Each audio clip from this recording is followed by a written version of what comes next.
And we're live. Hello, everyone, and welcome to episode 277 of Fans of Power. I'm Joe Amato, and I'm here with my partners in crime, Tyler T-Rex Baker and Nasty Nate Nathan Kennedy. And hey, we can give everybody give Nathan a nice happy birthday. Today's his birthday, so Nathan, happy birthday, you shithead. I He got appreciate it. fireworks today. Oh, shut up, Tyler. I hope everybody brought cake, and there better be presents. And Are there ice cream. presents? There's no presents. No presents. Damn it! I don't need this. We're not doing this. We're not doing this. It's been a good day. Woke up late because I was up early doing the picket thing, so that kind of sucked. But surf and turf for dinner. Some really cool presents from family and fiancés. Fiance, there's not more than There's that. two. Like, what the hell's going on Yeah, here? she'll hear You got that a on wife the. and a She'll be like, girlfriend, what? Jesus. girlfriend and a wife on the side. Yeah. Jesus Christ. I got What- 7 kids. Well, what did you have for the surf and turf? What would you have? Do you have crab legs, lobster, fish? I mean, just regular I know fish. about the presents and cold toys. Yeah, you no, got. Joe. Yeah, he just cares about the food. No, it was it was steak, and I had Yeah. shrimp, and we Shrimp. had roasted potatoes and zucchini and squash, and she had mushrooms and a pepper. So Everything on that sounded good except zucchini, but otherwise that does sound fantastic. what's your problem with zucchini? Well, it's horrible. I don't And speaking of like zucchini horrible, either. I'm gonna say something that you guys might think sounds sick that I had today, but it was actually pretty tasty. Nah, I bet it told you wasn't. about that. God. I told you about me having butter, like real butter, for the first time a little while back because I never knew what Deep real butter was. fried doo-doo. No, so what I did today was I still had some of that fresh real butter. I put it in a cup, melted it up in the microwave. Then I bought a box of Reese's Pieces and poured it in that cup. Oh my God, was that good? The Reese's Pieces in real butter. If none of you guys out there has Oh ever my tried God, Joe! Like, are your arteries just looking at each other, just shaking their heads? it really is good. I swear to God, if you guys taste it, it would be fantastic. But Did you get an angioplasty with that meal? Oh my God, Joe! By the way, Erica says happy birthday, Nathan. I just got a message from her to want me to wish you happy birthday. Well, I appreciate that. Ah. Oh my Your God, camera Joe's went all gonna. wonky Can on you me. imagine what Joe probably sits and like oogles over the shits he must have after he eats these concoctions? Like it's probably stuff like Randy's big shit on South Park, where you're just like, Yeah, probably. Dad, you gotta come here. Look at this. Call my sister up. Get them asshole neighbors over. Get them over here. Look at this. He I probably takes honestly a squirt think bottle and that sprays it to keep it nice and solid because it's this big ass turd, and you don't want it to fall apart. So you have it locked up I in one of these think- customized like holders, and he's just spraying it with the water bottle to keep it nice and moist. I honestly, pulling all I that think from South Joe Park. Joe needs to start a YouTube channel where he just if you guys in our Facebook group were there, like Joe eats Dollar Tree $10 a week, and he just talks about his process. I think a lot of people would be very, very fascinated by like And I just think how I you get eat people and hooked. what you do. I do think I He get needs people his own hooked on cooking channel. He'll be like an asshole Martha Stewart, just really cheap. And maybe Snoop Dogg could come over and cook with Joe or some shit like that. the most broke people mean, in the world. Yeah, that could work. How many ways can you use potted meat to make gourmet meals? It'd be broke ass meals with Find Joe out by Amato. watching this I show. like that. Broke ass meals. Yeah.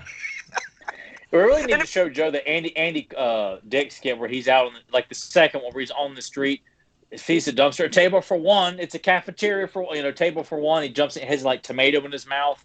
Oh look, my rider just arrived, and look what the price is, and it's just a bumper of a car, and he just takes off with it. Like we need people. We just need to post that video in our small Facebook group so people know what the hell we're talking about when we reference some of the stuff. Yeah, I think we should kind of start doing that going forward when we reference things, if we can find it on YouTube or just somewhere on the internet, to put it out there so they understand completely where we're coming from with that. And this week we kind of have a bit of a throwback because Joe's quality is a little bit This is nuts. worse I tried than- to push it back. Yeah. Guys, I just seen it, and I hope for everybody that's watching Vintage. right now, live and listening, I hope Vintage. they can hear me well. But yeah, this No, looks they- really bad. Well, hey, They look, can. that's a time warp. Before I get to shouting out everybody in the chat, Hey, look, change new the subject people- real quick. Yeah, it is. But here, I'm going to talk about something else about going old school with technology. I finally played this. I got this over 10 years ago, and this is Street Fighter 2 for the Sega Master System, not Genesis. Holy shit. And you know what's insane? It was made by Tectoy in Brazil. This is actually fucking awesome. It's a little bizarre with the controls, but I couldn't believe the graphics are actually top notch, and they were able to do a lot of sound bites, which surprised me because there was some of the vocals like where they'd say round one fight. It actually sounded clearer than the Genesis, and then they would say like the names Ryu, Blanca. They would actually say their names. This shocked me. So this is actually, if you guys ever could find it on eBay, like I said, I got mine 10 years ago. I finally played it today, and I was like, damn, that was pretty cool. Steal it? Don't ask. Did I steal it? No, I got it in a lot years ago, and I just never played it. I just thought, hey, it was cool to have in the case. But then I played it. I was like, damn, that was pretty impressive. So you just you pulled a me. You just had this thing sitting on the shelf for so long. And all of a sudden you're like, you know what? Still Yeah, in the maybe rack I'll and watch it and everything. play it. Yeah. Yeah. Which actually, when we get done here, I'm gonna play a few video games. And then after that, when I'm really good and toasty, I'm gonna sit down and watch Street Fighter the movie because I've been good God. I've really Or been it's wanting more to or watch less it. G.I. Joe the movie. That's what we need to refer to Yeah, as G.I. Joe yeah. the movie. I can't wait to sit down and revisit that because it's been a few years. It's up. If you guys want to just stream it and you have Peacock, you can go on there. It's on there. So that's how I'm gonna view it. All right, Other you than poor my guy. my scratched I really DVD would love that to I got hear at a what pawn shop. Joe says and revisit. Like, I get it. Like, for Street Fighter fans, yes, it is not a Street But Fighter it's a film. really good GI Joe movie. It is a really Okay. good G.I. Joe movie. Yeah, it is. And I can't, I will never defend it in terms of, like, Vega looked awesome in the film. And Raul Julia was a great villain. Is he Yeah, Bison? he hammed it up real good. But he's fun to watch, though. Yeah. But I think I have to watch some G.I. Joes first, and that's what I was going to let you know is a yard sale Oh. around here had a DVD set with the first, I Oh. think, 14 episodes of it. So I just bought Oh, this there you today. go. It was Hell $3, and it has a lot of episodes. I was like, I'll finally start watching some G.I. Joe. Then I could maybe understand the context and go back to watch the Street Fighter movie to see what you're referencing and like how you're talking about the feel of it. Because you're right, as watching the movie and expecting Street Fighter, I was so let down because I'm so hardcore into that game, and I was like, I just didn't feel it. But as for a G.I. Joe type of movie, you're right. Maybe it'd feel good as that, so I will oh give it my a chance. God, it kind of makes you wonder. Because I remember before I even heard Stephen E. D'Souza had admitted openly that he's been told by others that he'd written the first G.I. Joe movie.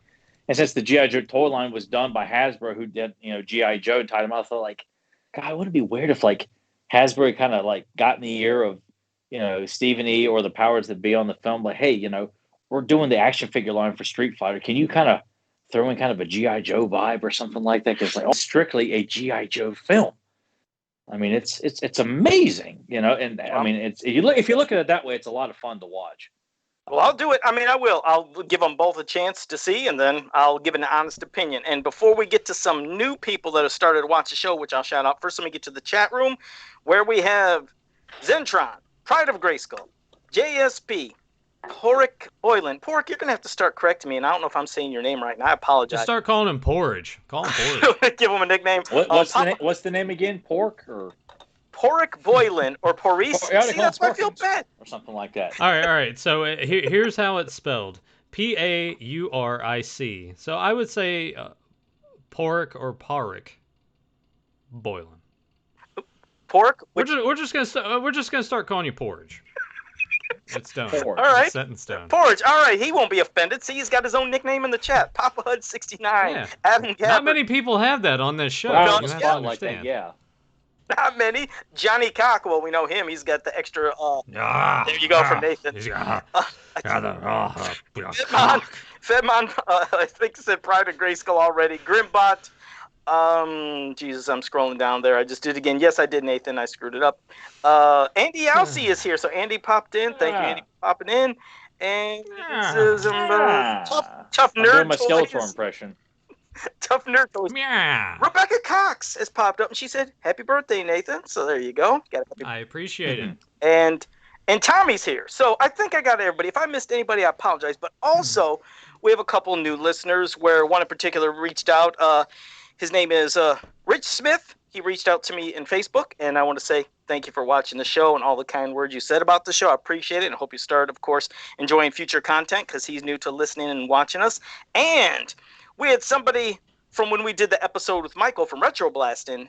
His name was Monkey Boy Cloth Cat. He gave a real kind compliment on that episode, and he said he came here way of Tony from Analog Toys. So Tony from Analog Toys, thank you very much. If you never checked out his channel, be sure to check him out on YouTube. So a lot of cool, feedback as of late. I've just been getting a kick out of him. It's really appreciated too.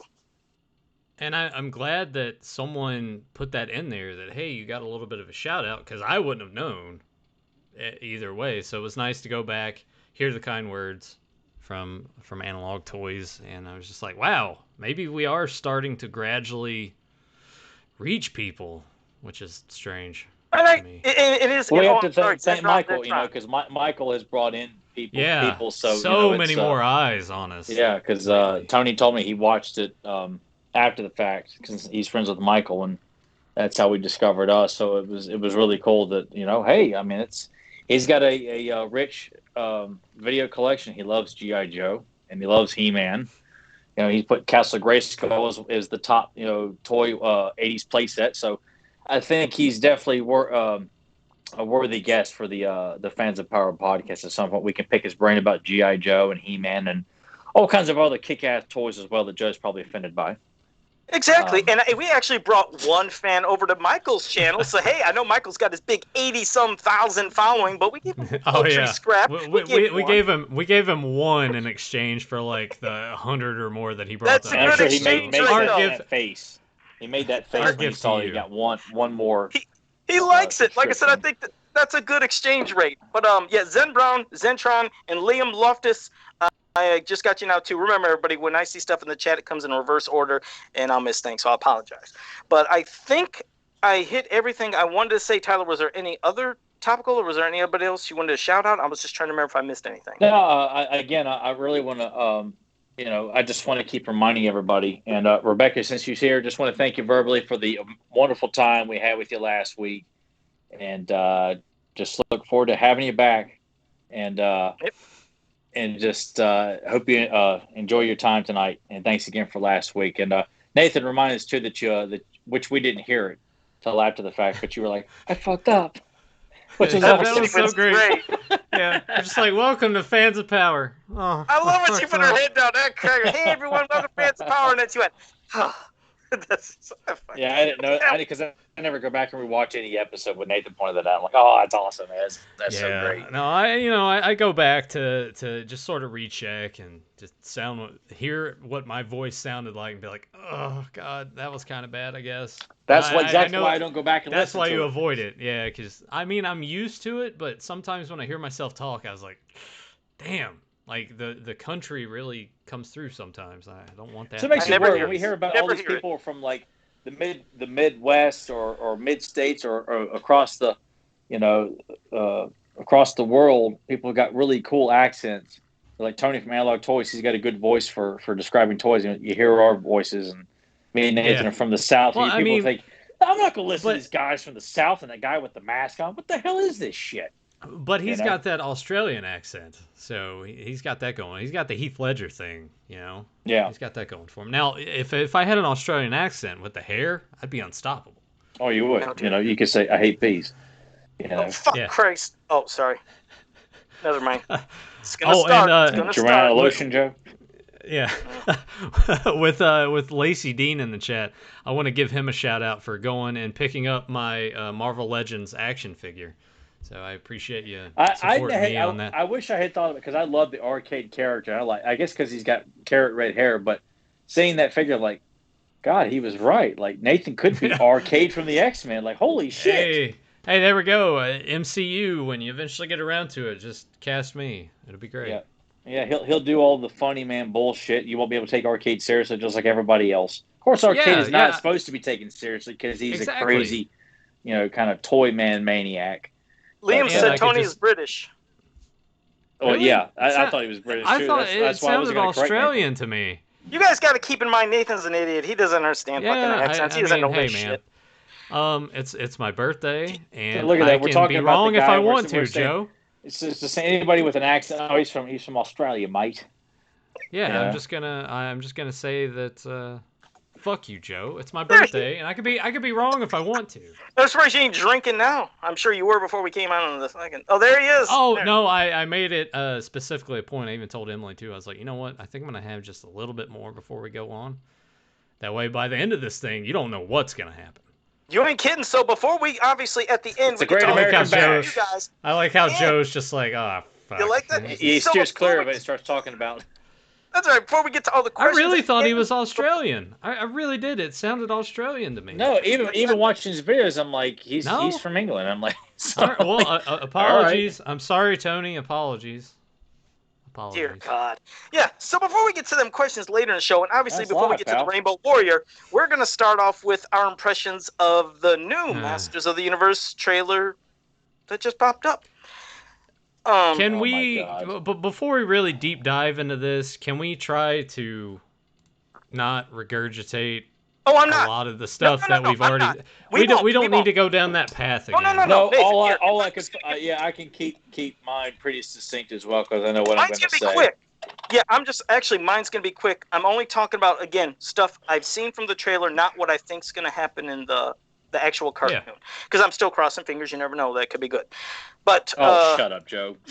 all right, yeah, like, oh fuck it, Joe. You lying son Don't bitch. even pretend. Quit. You The act lying is over. prick. It's like that's it. Take off the mask, you phony. Get the fuck out of Just here. stop it. Well, anyways, the first thing is I see Beast Man, and I know they said that everybody's got to team up, to fight Skeletor.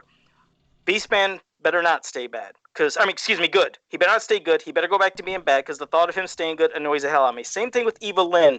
If they keep Evelyn good, you got to think Evelyn has backstabbed so many people that she's already worked for or tried to work for. She wants absolute power. She doesn't give a fuck who she double crosses. So if she ends up, it's all happiness and she's a hero at the end, I'll shit my pants and just rage. She needs to go back to being evil because, like I said, if Skeletor was ever leading Snake Mountain, I see her ruling Snake Mountain. That's how badass and evil she is. So there's that. And the other thing is when I look at Prince Adam, why does he look so sick and anorexic? I mean, he looks sickly. I hate looking at him. We looked at him in MYP, and he was younger, and of course he didn't have the same, palette swap as Filmation, but of course, those were budget restraints back in the day. But for MYP, he still looked healthy. He looked athletic.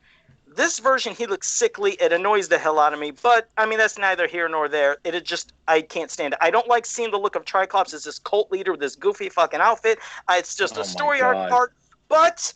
We'll see how it comes, like I said, when the cartoon comes out. But I'm going by visual aesthetics of what I'm seeing. If you guys notice, everything was visual and also thoughts of who's good and bad from what we've seen from the trailer. But that's it. Not talking about plots or nothing because we haven't seen the cartoon. But those are my thoughts. Right. Either way, great looking art and animation, but otherwise, there you go.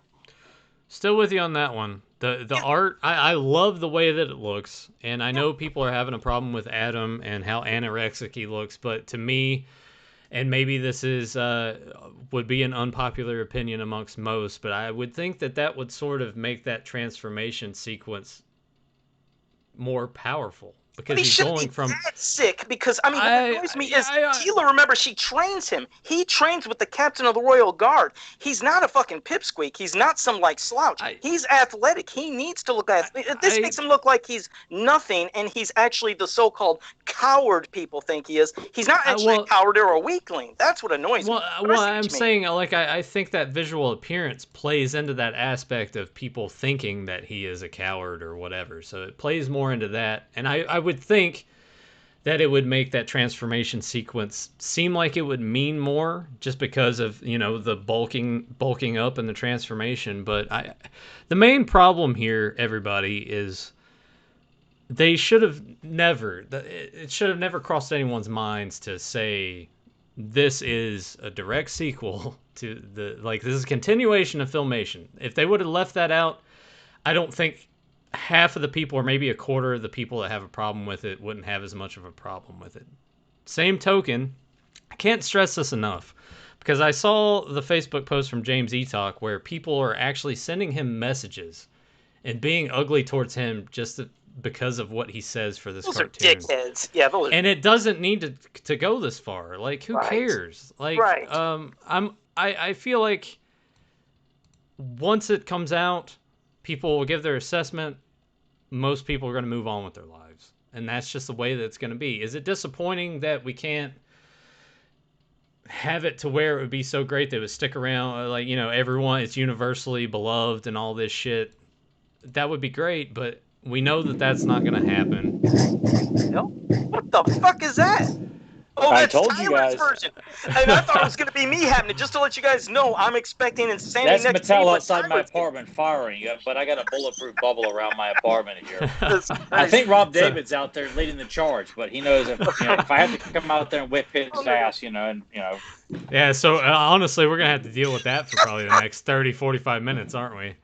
Because that goes on for a while. hey, you're getting fireworks on a podcast. Who else can provide that for you? Right, yeah. Free. Just don't pull a Joe. Don't go out there with your camera and then it goes all Blair Witch. You can't see shit. Like, I'm going to show you Santa Claus. Like, we can't see a fucking thing, Joe. But Well, you didn't ask to see it anyway, but you insisted on showing everybody who didn't ask. That was terrible. Go ahead, Nathan. Sorry. No, you're fine. I just wish people wouldn't be so ugly about it towards each other, because at the end of the day, it is just a new show, and it's you're either gonna like it or you're not, or it's just gonna come and go, and you're gonna be done with it. Like that's all it needs to be. There's no sense in people arguing about it. This is gonna be great for the next 30 minutes. I can't wait. Hey, watch it explode right when it talks. He's going to now listen. It's going to go like, here come the fireworks. Yeah, I'll just sit here and just stare at the camera there and just let because that's what's going on in my brain. It's a war, you know. I want to spit blood.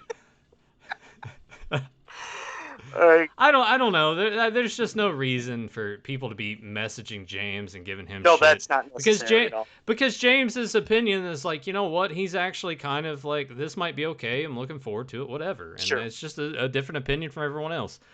I'm not holding out hope, but I'm not really gonna say much until we get a full spectrum, because these trailers are kind of pushing and pulling with the narrative of what they're wanting to go with. I know that we're getting, in this one, we got more of the Teela, and people are like having a problem with Teela being man-at-arms. I'm like, it's not a thing with the title of being, with her being a woman and it being man-at-arms. That's just the name of, be like a lieutenant or a captain kind of thing. It's just something, it's a title. And people want to go with that, and then the haircut, and they're like, who's this? Is she a lesbian? I'm like, you guys are, just wait for it to come out, and then we can watch it, and then like analyze and really break it down. But for now, it's just what did Conrad and them rumor and innuendo. We're just getting little tiny bits. The way that they're doing it, it just seems really misleading one way or the other. Because this time it's like, oh well, maybe He-Man will be in more episodes than just 3, but he might not be. You know, like nobody knows until it comes out and we watch it. Okay. And that's just how. Get ready for the explosions in the background. Just as I hope it happens. I hope right when he talks, it happens. It'll be perfect. Go ahead, Tyler.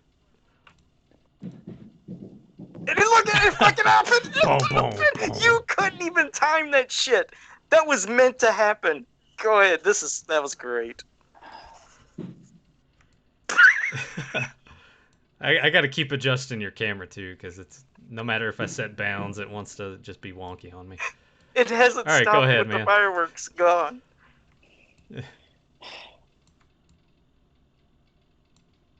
All of my, like, you know, look, I know before you said like it's a cartoon and you know, don't get so upset, but I care about this property more than any other entity. All right. You know, no, I have not had any hope for this cartoon since it was announced.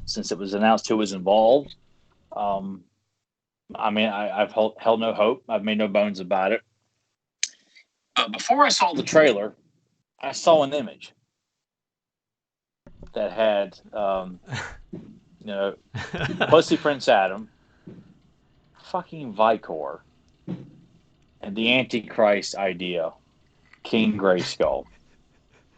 Are we? I know. Are we for sure? No. No, it is. I'm not bothered by the skin color, because honestly, and let me make this very clear, I'd have been fine if they made Man-at-Arms black, if they made Mechanic Asian, if they. We've never liked King Grayskull. That's it. We've just always never liked. That is strictly, but the image alone with Vicor, who's not a character, he's Is not there is no Vicor. That's fucking shit Scott Knightley made up. I can't Which believe they're going with tells that you- classics. They're going that these assholes, and I'm calling them that because they're mistreating the property, not because of their personality.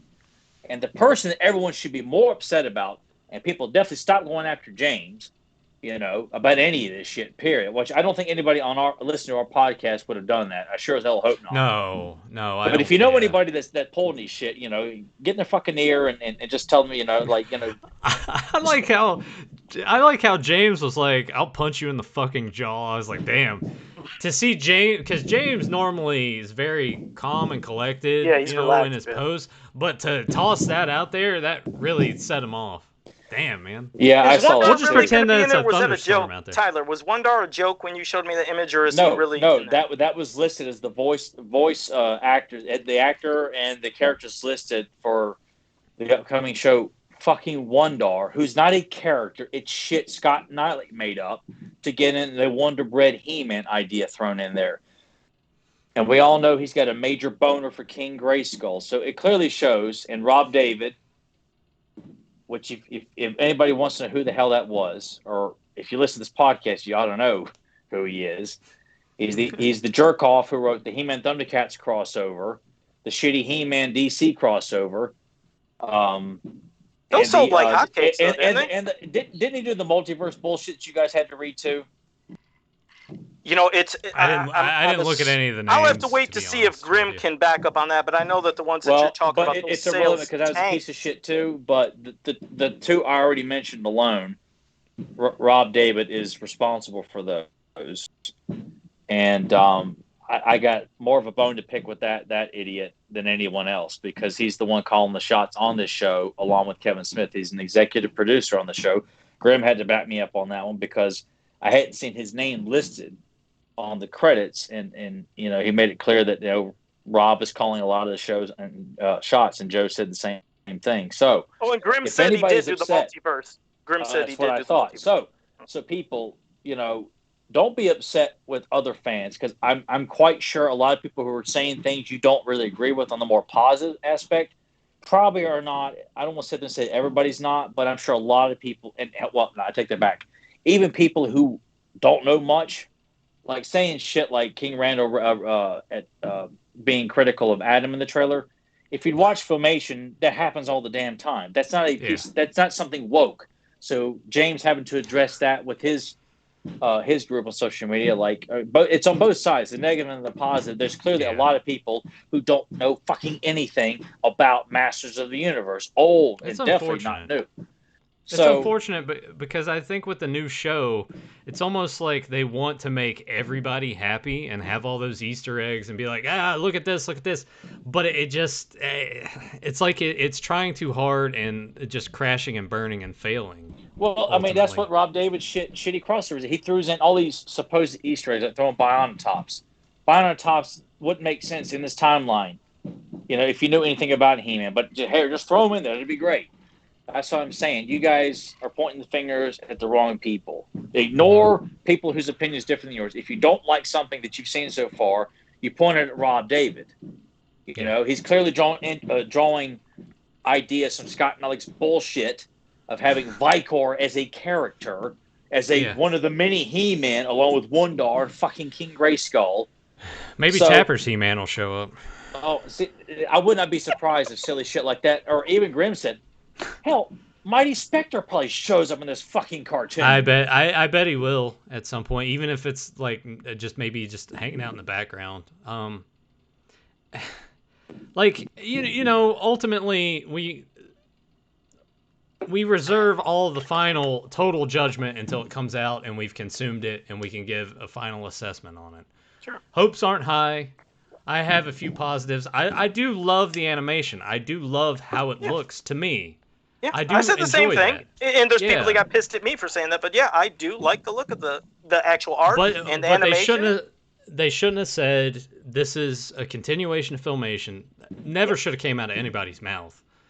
Or also the tagline of, they said you've been waiting 40 years for a new cartoon. It's like 40? Yeah, that's why these people are just planning on getting people who don't collect, don't read, don't even go on the fucking internet And didn't know about the Mike Young production. I mean, don't know anything about it, which I'm sure is a lot of very casual audience, but casual Netflix clicks. Get but those aren't the ones that are keeping this property relevant. Which obviously the trailers, trailers mean nothing then. If all you're doing is, oh look, it's the Roton. Oh look, it's Stinkor. Oh look, it's this character. Oh look, it's that character.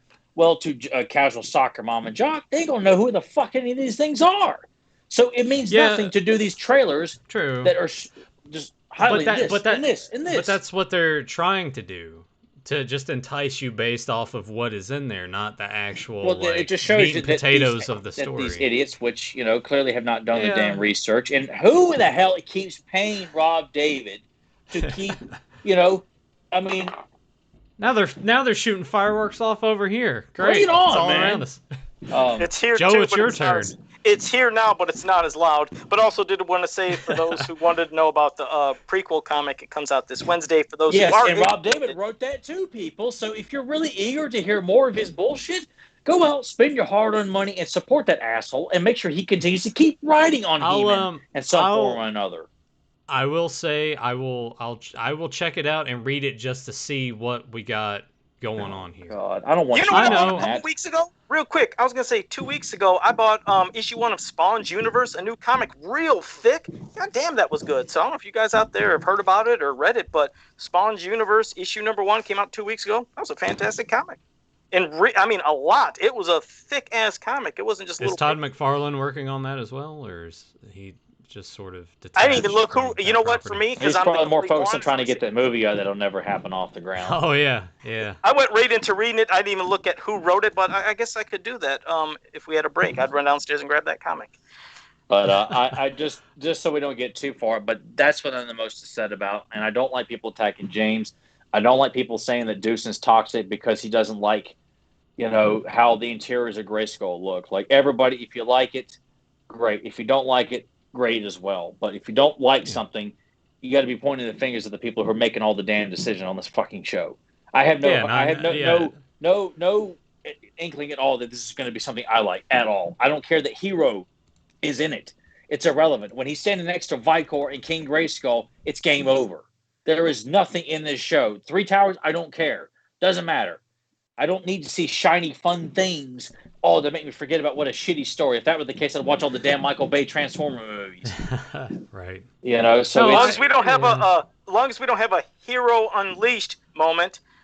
Oh yeah, we're gonna hurry and kill him over so we can make sure this all new King Grayskull gets the limelight. Plus, guys, what if Skelegod kills Hero? My God. That's in quick another fashion. Rob David idea all over the place. But we got to put Skelegod over. We got to put him over hard. You know why you have to put him over? Because those figures on sale, there's like 20 of them in every because of the shitty toys. Oh yeah, Nathan said he saw Battle Cat out in the wild. And what did Nathan tell? He made a point to tell me that he saw it. And yeah, I went out because Emily had to have her truck inspected and she had to have some repair work done on it, so I had to drive her to work consecutive days because it took them a little bit longer than expected. So I'm like, great, I can make Target run, see if there's a NECA restock. I'll be there early enough. Maybe there's something good on the shelf. And I walk past, and on the end cap where Target has their new in Target, where I've seen Skelegod before, there was the Masterverse Battle Cat. Okay. And I picked it up. I had this thing in my hands for probably like 20 minutes, and I debated because I almost got it just because I don't have a Classics Battle Cat. So that's a big cat. I mean, it is a big cat, and I'm making a new head and a helmet for somebody because somebody wanted a new head and a helmet. But that's a big bitch. But how much was it anyways? $40, which was that piece of shit. Which was kind of a turnoff. And then I was like, all right, well, I normally don't do this, but I was like, I know there was that picture floating around that Pixel Dan had with the comparisons throughout the years with Battle Cat. And I was looking at it, I'm like, the colors are brighter on this thing when you take the helmet off. Damn. Yeah, that's some big boomers over there. When you take the helmet off. I'm just enraged at the moment. Excuse me. Yeah. The Cringer face is just kind of, I don't really enjoy it that much. And I ultimately passed on it because compared to all the other Battle Cat, even Origins Battle Cat, I'm like, this just to me isn't up to snuff, and certainly not worth $40, maybe $30 at most.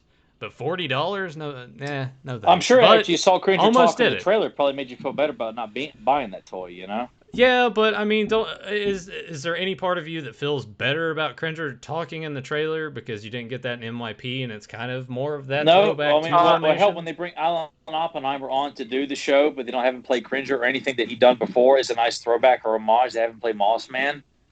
I mean, Cringer sounds like this very, poetic, He sounded like, eloquent. fuck you. You got to remember, his name is Cringer. He is scared. That is his character. So when I heard him speaking normal, I was like, eh. I mean, you're right. I like that he was talking because MYP. I hated the meow that he did.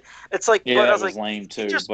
Cringer needs still, to sound scared when he talks. But I don't know. Let me grab something real quick. I got to grab that Spawn now that it's on my head. I'm sorry. You guys keep going. I figured that was gonna bother him a lot. And I see in the chat that someone's like that I'm being nice about Revelation. Maybe I am, but I'm just not gonna. Nathan doesn't have the attachment to this that we do. Like Nathan Right. is not as invested. Like Nathan would be more invested in a shitty wrestling angle. Because it's not that Nathan is not passionate. Because I've seen Nathan passionate publicly about stuff. And it's not that I'm not passionate about this. I just think that I'm more capable of having way more leeway with it than you guys would. Which is why I think when it comes out, I will probably find more positives about the show than both of you. But maybe not. And that all just depends on how the story ebbs and flows and where they go with it. My main thing is just, they can take these liberties if they want, but in order to make it work, the dialogue and the script has to be strong. And if it's not, then it won't be good. To me, there may be other varying factors for everybody else that immediately are like, no, this sucks. But I'm like, yeah, give Teela the haircut. If they make her story and where they want to go with that arc, great, in the script, and the dialogue doesn't suck, I will be along for the ride. But if they can't do that, then yeah, I'm out. That's just how it is for me. Just to let you know, Todd did write this. He wrote it. So this is new Spawn's universe, and it's one medieval thick Spawn on the cover there. Yeah, I have to check that out. You will, and I'm not kidding. Very good. There must Spawn's always been like 50 pages. I don't know. This is loaded. It's a gigantic fucking issue, but he wrote it, so no wonder I was good when I was reading it. Yeah, I've always gravitated towards it. Like when those comics came out, it was a huge deal. My dad and I went and bought 10 copies of issue 1 just because that's the way it was at the time. Yeah, and that was fun to get into. The movie, yeah, sure, the movie sucks, but you can pick out parts of it that are enjoyable. Very few, because the dialogue is so shitty in that movie. Yeah, but I think you could now you can go back. Like if I got really drunk and watched it, I think I would have a lot of fun. If you want to check out Spawn and some sort of animator or live action for it, check out the HBO show series that was on HBO. Is balls to the wall. Fantastic! Badass. It's great. Yeah, we did that on. Go watch KZ commentaries on the Dub podcast we did. None of you gave a shit about. Yeah, go check those out. But that was a lot of fun. But Joe, so you like that issue? Are you going to buy more of them? How much was it? That's it. Now I know you guys are going to be shocked because I actually spent money. It was $5.99, but I mean that's not bad. That's not a bad price. Yes, I am going to continue to keep buying. If they can deliver this kind of shit every month, I'll be buying next month's issue. So it came out 2 weeks ago. It's kind of cool to see Joe buying comics like that. That's pretty cool. Would you believe in that? That's beyond when I was getting He-Man comics. This is the first comic I probably really bought in years. I can't even think. I was like, I gotta get that fucking thing. So yeah, Joe, you are gonna get the Revelation prequel comic, correct? Yeah. All right. Well, how about this? No, how about this? Because this comes out. Bitch. When does this come out? It comes out this Wednesday. All right. Well, I will go to our local comic shop, and if they have it, I'll pick it up. I will read it, and Joe later on in the week, because this strike that I'm on may not last too much longer. If a bonus episode, so we don't give Tyler. We can do a bonus episode and give a review, and Tyler he doesn't have to be here. He doesn't have to be here. Right. We won't include him in it. You are exempt. Tyler, I wouldn't show up even if it was Sunday. I'll tell you, I'll tap Deucin to stand in for me. He can review it with you. Yeah. All right, and here will be Deucin's review. is a piece of shit. Yeah, exactly. Joe, That's Joe, it. you're a caveman. And then he hangs up. Yeah. That's right. And Well, he's gone and he's done. Before we get to the Rainbow Warrior discussion, I want to say, Curtis, I would say Mario Brothers. He said, worst John Leguizamo movie, Spawn or Mario Brothers? I got to go Mario Brothers, Brothers. easily. God, at least his clown was like the outfit looked good. If it wasn't for like the dialogue they gave him, he'd have been a good clown. And I still think he was a Nothing good saved clown. Mario Brothers. Yeah, nothing could save that fucking Mario Brothers. Oh my God! That was a colossal piece. All of right, trash. here's one for you. What's worse, Double Dragon or Mario Brothers? Mario Brothers. Oh, I really loved the video game Double Dragon, and I hated that fucking movie. Oh, see, I now I'm actually watched starting Double to... Dragon no. multiple times. Yeah, as a I'm kid. going with with Mario biases Bros. now. I watched once, and that was it. But at least Double Dragon had Alyssa Milano going for it. I hated Yeah, her and hair, because I wanted the... But I know the character. Gary from Weird Science did the TV series. I don't know. I love Nathan should so remember much. that. I don't know if he does or not, but See, I got They into had a Double Double Dragon Dragon and more TV than Mario no, Brothers. so- Weird Science. Gary from the Weird Science TV Oh. series. He was in the Double Dragon movie. Was he? Yeah, Who did he play in the? really, he Double was Dragon? a Boa Bobo's buddy. He had like a really high mohawk. Did it. I'm a I like. I haven't seen that movie in I over like the 20 weird- years, but I always remember it's Gary. I like the Weird Science TV show. Yeah, I did. It's Man, always- Vanessa Still. Angel. There's a woman that should Vanessa never Angel. have her do. Phew. Yeah. God, why does she come on the That's true. podcast? Well, at least we got to see We do her. a on- He-Man podcast, but we just think you're really hot. Like, would you be willing to come on here and talk? Oh, God. Yeah. Well, let's get to the Rainbow Warrior, and after that, we'll go to any questions you guys have in the chat room. Because I think Monkey Cloth Boy was asking about the mask, or Monkey Boy Cloth Cat. I said Monkey Cloth Boy. If I could read his name, I'll inverted it. Who was it? Oh, it was DDP. Diamond Dallas, yeah. Wait, Yeah, it hey, was Monkey Boy. DDP. Yeah, hey, Monkey Boy. And he put that in his promo when you would do the FMV in the Nitro and Thunder Yeah. games. Yeah, I I don't remember even know that. what to call him. I think I said Monkey Cloth Boy instead of Monkey Boy Cloth Cat. Well, anyways, he asked about the mask. The new one, my original's returning in a couple weeks. And the scarf was just a gimmick to throw over my shoulder, and it stayed. So there you go. The, But the it- white mask is our NWO, style. Like, we're the bad boys of fanboy podcasting. Yeah, and this We're- one's starting to We're degrade. we're doing the hostile takeover. We're Just you the know. most honest. yeah. We're not afraid of anybody. No, Well, not now really. We're bulletproof. And I can't wouldn't say hear Nathan bulletproof. first. Well, I mean, it's- in a sense, I always think bulletproof when I think of Scott Hall. Like, Scott Hall could lose any match, win every match, doesn't matter. He's still on top. No matter how many jobs. He always liked putting everybody over. Like he didn't give a shit. He was that one guy. That's what made him bulletproof. Holy shit. Yeah. Yeah. Do the Batista talk Yeah. now when that's going on. Yeah. I want my I'll title have to. shot. When we do the audio version of this, I'm gonna have to do a thing beforehand and just be like, it's July 4th, and we decided to do the show at 9 p.m. Fireworks are everywhere. Yeah, there you go. Joe's Well, getting Nathan- drive-bys. The other mafia is coming after him. We're going to see. It's going a little bit out there, but mine is not echoing as loud as theirs. So, Nathan, Yeah. you're the birthday boy. How about you start I'm the off? birthday Your It thoughts just finished on up. the- They're cheering right now, so it's done, man. Oh, they There's are? no more. I'm sure. Oh, if you can ours- actually hear them cheering. Well, from there? like I Holy said, shit. I'm right. There are people right outside my apartment this way, and right up on the hill over here too, like right atop my Oh, driveway. yeah. So yeah, every so year when it's over, they always cheer. Yeah, they don't actually have to go down there to the park, No. which is a miserable experience. Jesus. Yeah. All right. No, Now it's they're Nathan. firing them off over here. Well, your Um, thoughts, Nathan, before we discuss, go ahead. Before we all start rambling. Rainbow Warrior, go ahead.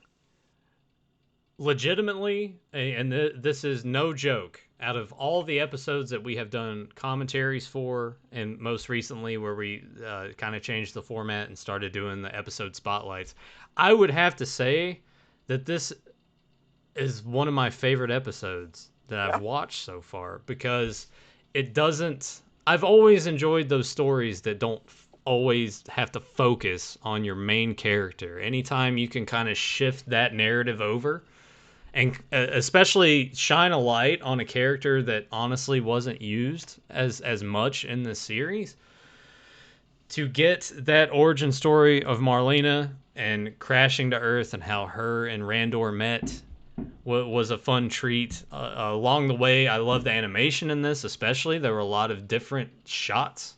Yeah. I liked, and we'll get into this too, when Skeletor has Man-at-Arms Tila, Prince Adam, Orko all captured. When Adam's trying to reach for the sword while he's there, that was a nice touch. I feel I don't want to jump ahead too far, but I really, really, really, really, really enjoyed this episode. Joe, I'm glad that you picked this because it's one of the best. I don't know how this ranks in the top 10 for you guys, but for me, it's up there for what I've It is a fantastic episode, and there was a few reasons I picked this episode. One I won't mention. We'll see eventually. But why not, Joe? Why not? You gonna have to wait a couple weeks? Just a wink and a nod. You guys can kind of start to take that as you will. It's just kind of, it's fate. It's destiny how sometimes people are brought together. That's all, and that's how it was with I guess this episode of the cartoon. But no, definitely seeing Queen Marlena having her time to shine.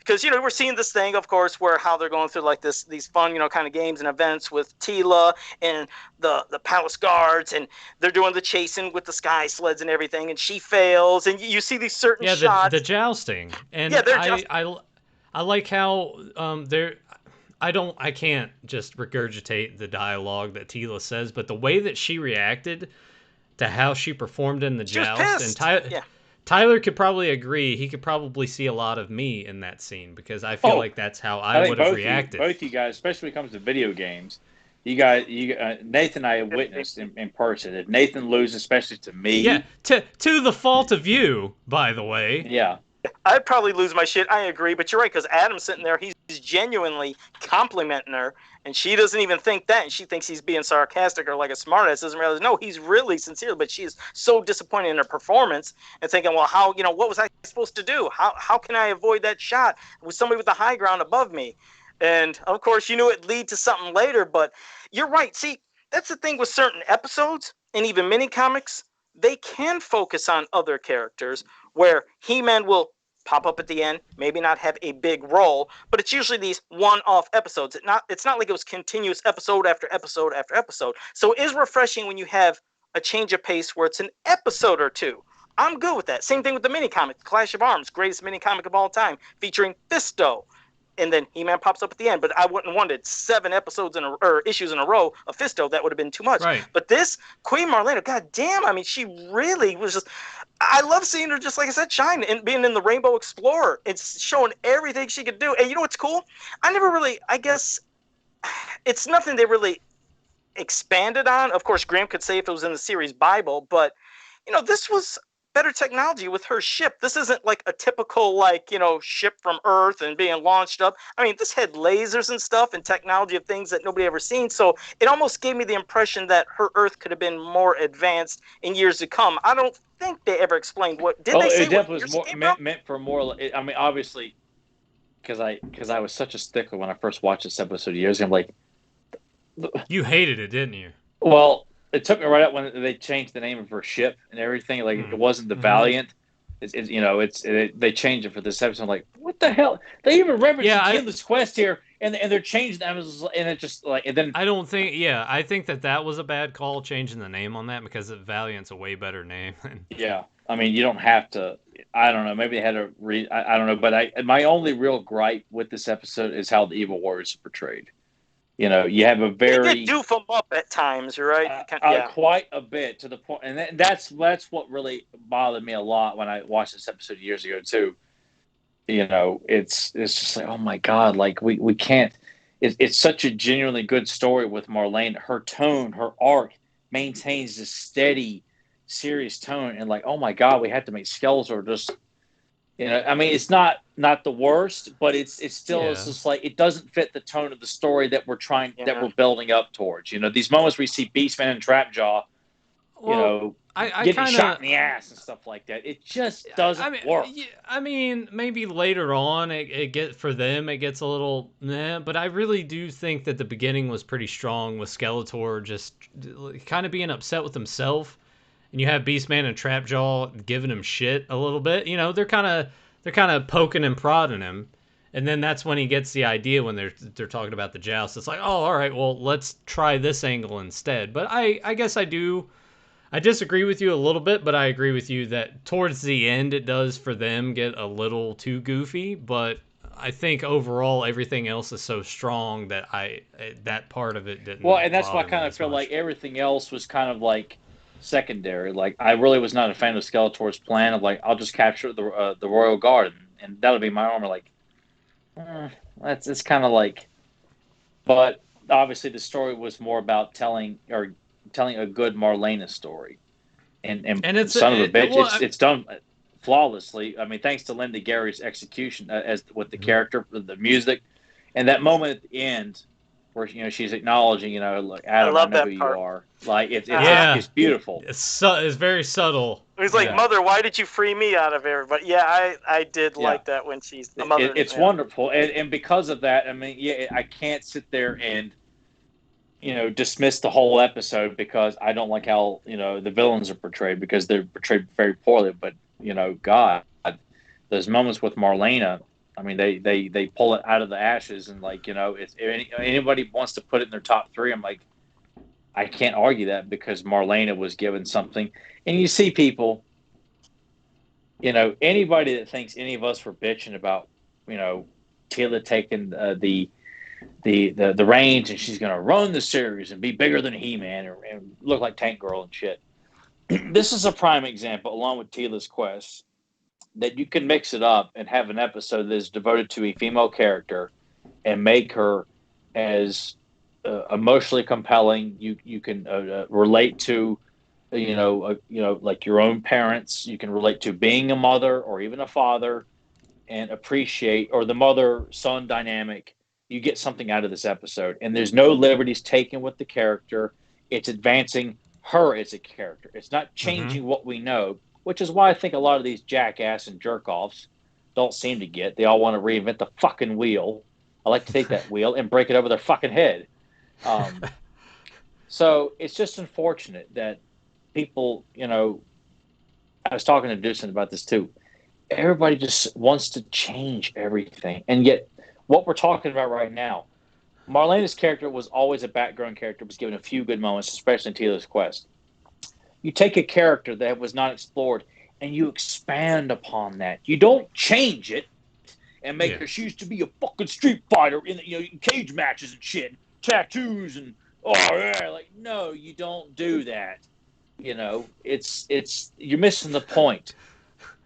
Is Joe's doing like the whole like Rocky dance thing? What? No. Just making sure everything was okay outside. That's all. Just fucking Okay. insanity But going but on. but Making yes, sure the neighbors didn't shoot those fireworks at his house like they did last year, apparently. imagine they throwing like cherry Just- bombs in Joe's toilet. And it's like No, that's all Problem I'm Child saying. 2. There could have been a part during Oh, the yeah. show if I hear something hit Joe's right gonna be there. wearing a Luger's big taking a shit and diaper. it blows up Yeah. The earpiece will come later off on in the and movie. I'll be right out of here in a second. But no, yeah, it was Queen Marlena's definitely her time to shine. And it was an action-packed episode too. It's like hell. I mean, it got going once it hit the one part. I mean, if you're into lots, explosions and shooting and chases and tons of vehicles. Michael I mean, my God, Berry you got movies. no, really. It's like man, it's just That's bunch what of you're shit. But describing. If you're in explosions and chases, man, it's but no, it's you're like getting you got the Basher, you got Doombuster, you got the Collector. Yeah. I mean, so they're putting all the vehicles in there. So I mean, it was exciting. And you had He-Man's little time to throw some boulders and shit. But I mean, otherwise, it was pretty much nonstop, and it did, like you said, it expanded her character, showed even a lot more of like the Palace Guards when you see lieutenants and people Yeah. she's interacting Yeah. with. I mean, they didn't hold back with a lot of different interactions that normally you didn't see. And, It was and just that's something too. Like I liked it when they would add touches, when they would expand ethnicity, and as we said before, Yes. when they put the mini comics, it's done to just expand the world. It's not done with anything more other than that. I mean, hell, I love it. Like when Roy Thomas came up with the character Zula in the Conan the Barbarian comics, he just says, "I like to see a black warrior teaming up with Conan. Like I like to see some diversity. Like that's all. That's all it really comes down to, and it's good to see that." I wish we had gotten more of that, and thank God, Larry Houston wanted to push ethnicity in the mini comics he did because he made some great designs, and we don't think twice that, oh, that's a black guy, oh, that's a Native American, oh, that's an Asian guy, Yeah, oh, that's a Hispanic. I Like, who mean- gives a fuck? I know, but times have changed in the aspect that people feel Well, like people that don't want to take time to actually stop and think this has been done before. But all you people Oh are yeah, so quick to no, act like, I'm with oh, you. I'm making. No, you're not. It's been done before, but you're too fucking Yeah. lazy to actually do your damn research and realize, oh, Yeah, people have already like Cops that was done back in the '80s. Bulletproof as a black man, and he's the lead star of the cartoon. No one wants to remember that. You know, yeah. it's been done before. People It's they're all about the eh, moment. I have to be I gotta be the one who's bringing joy to the masses. I'm making change out here. Fuck you. yeah. No, I agree. If you go back and kind of break it down more, but people just weren't in that headspace. Now But everyone also has to too, be. like we as kids, we're watching that. We're not thinking We didn't anything give a on that. shit. No, No, we didn't give two fucks at all, and that's how like I don't know. That's a deeper pull of something that it I'm is not not that gonna we need to dive go to. into that. But Yeah, it's cool. Like Joe touching it's a on the shame. like you guys saying that the guards were mentioned a lot more. Like, and yeah, that is cool because they're pretty much background fodder. But hell, Yeah. you could have devoted one episode, which kind of the ice age cometh with Philip, who was a young up and coming guardsman. You know, a story that's kind of related to him being a fuck up on the show. But I mean, hey, you could make a show, one episode based on one of the guardsmen about wanting to be a great warrior and rise above and be something more. And um, you know, but yes, it is a great episode. And When it's a great Marlena example. when she finds out what has happened and what like that Skeletor's gonna like show up, she's like, "Fuck no!" Like just that stance, the way that she talked in that moment, I was like, Yeah. "Holy shit!" Like that's when you get that thing that she seems very mild mannered, but when you push those buttons too far, she's ready to go tear everything Yeah. up. Yeah, she was Yeah. bringing the fight to them. She wasn't going to let them Yeah. bring it to the palace. Like, no, we're going to bring that to them. We're going to catch them suckers off guard. Yeah, that it was. And Skeletor's shock when, what the fuck? Well, of course, he Yeah. didn't say that.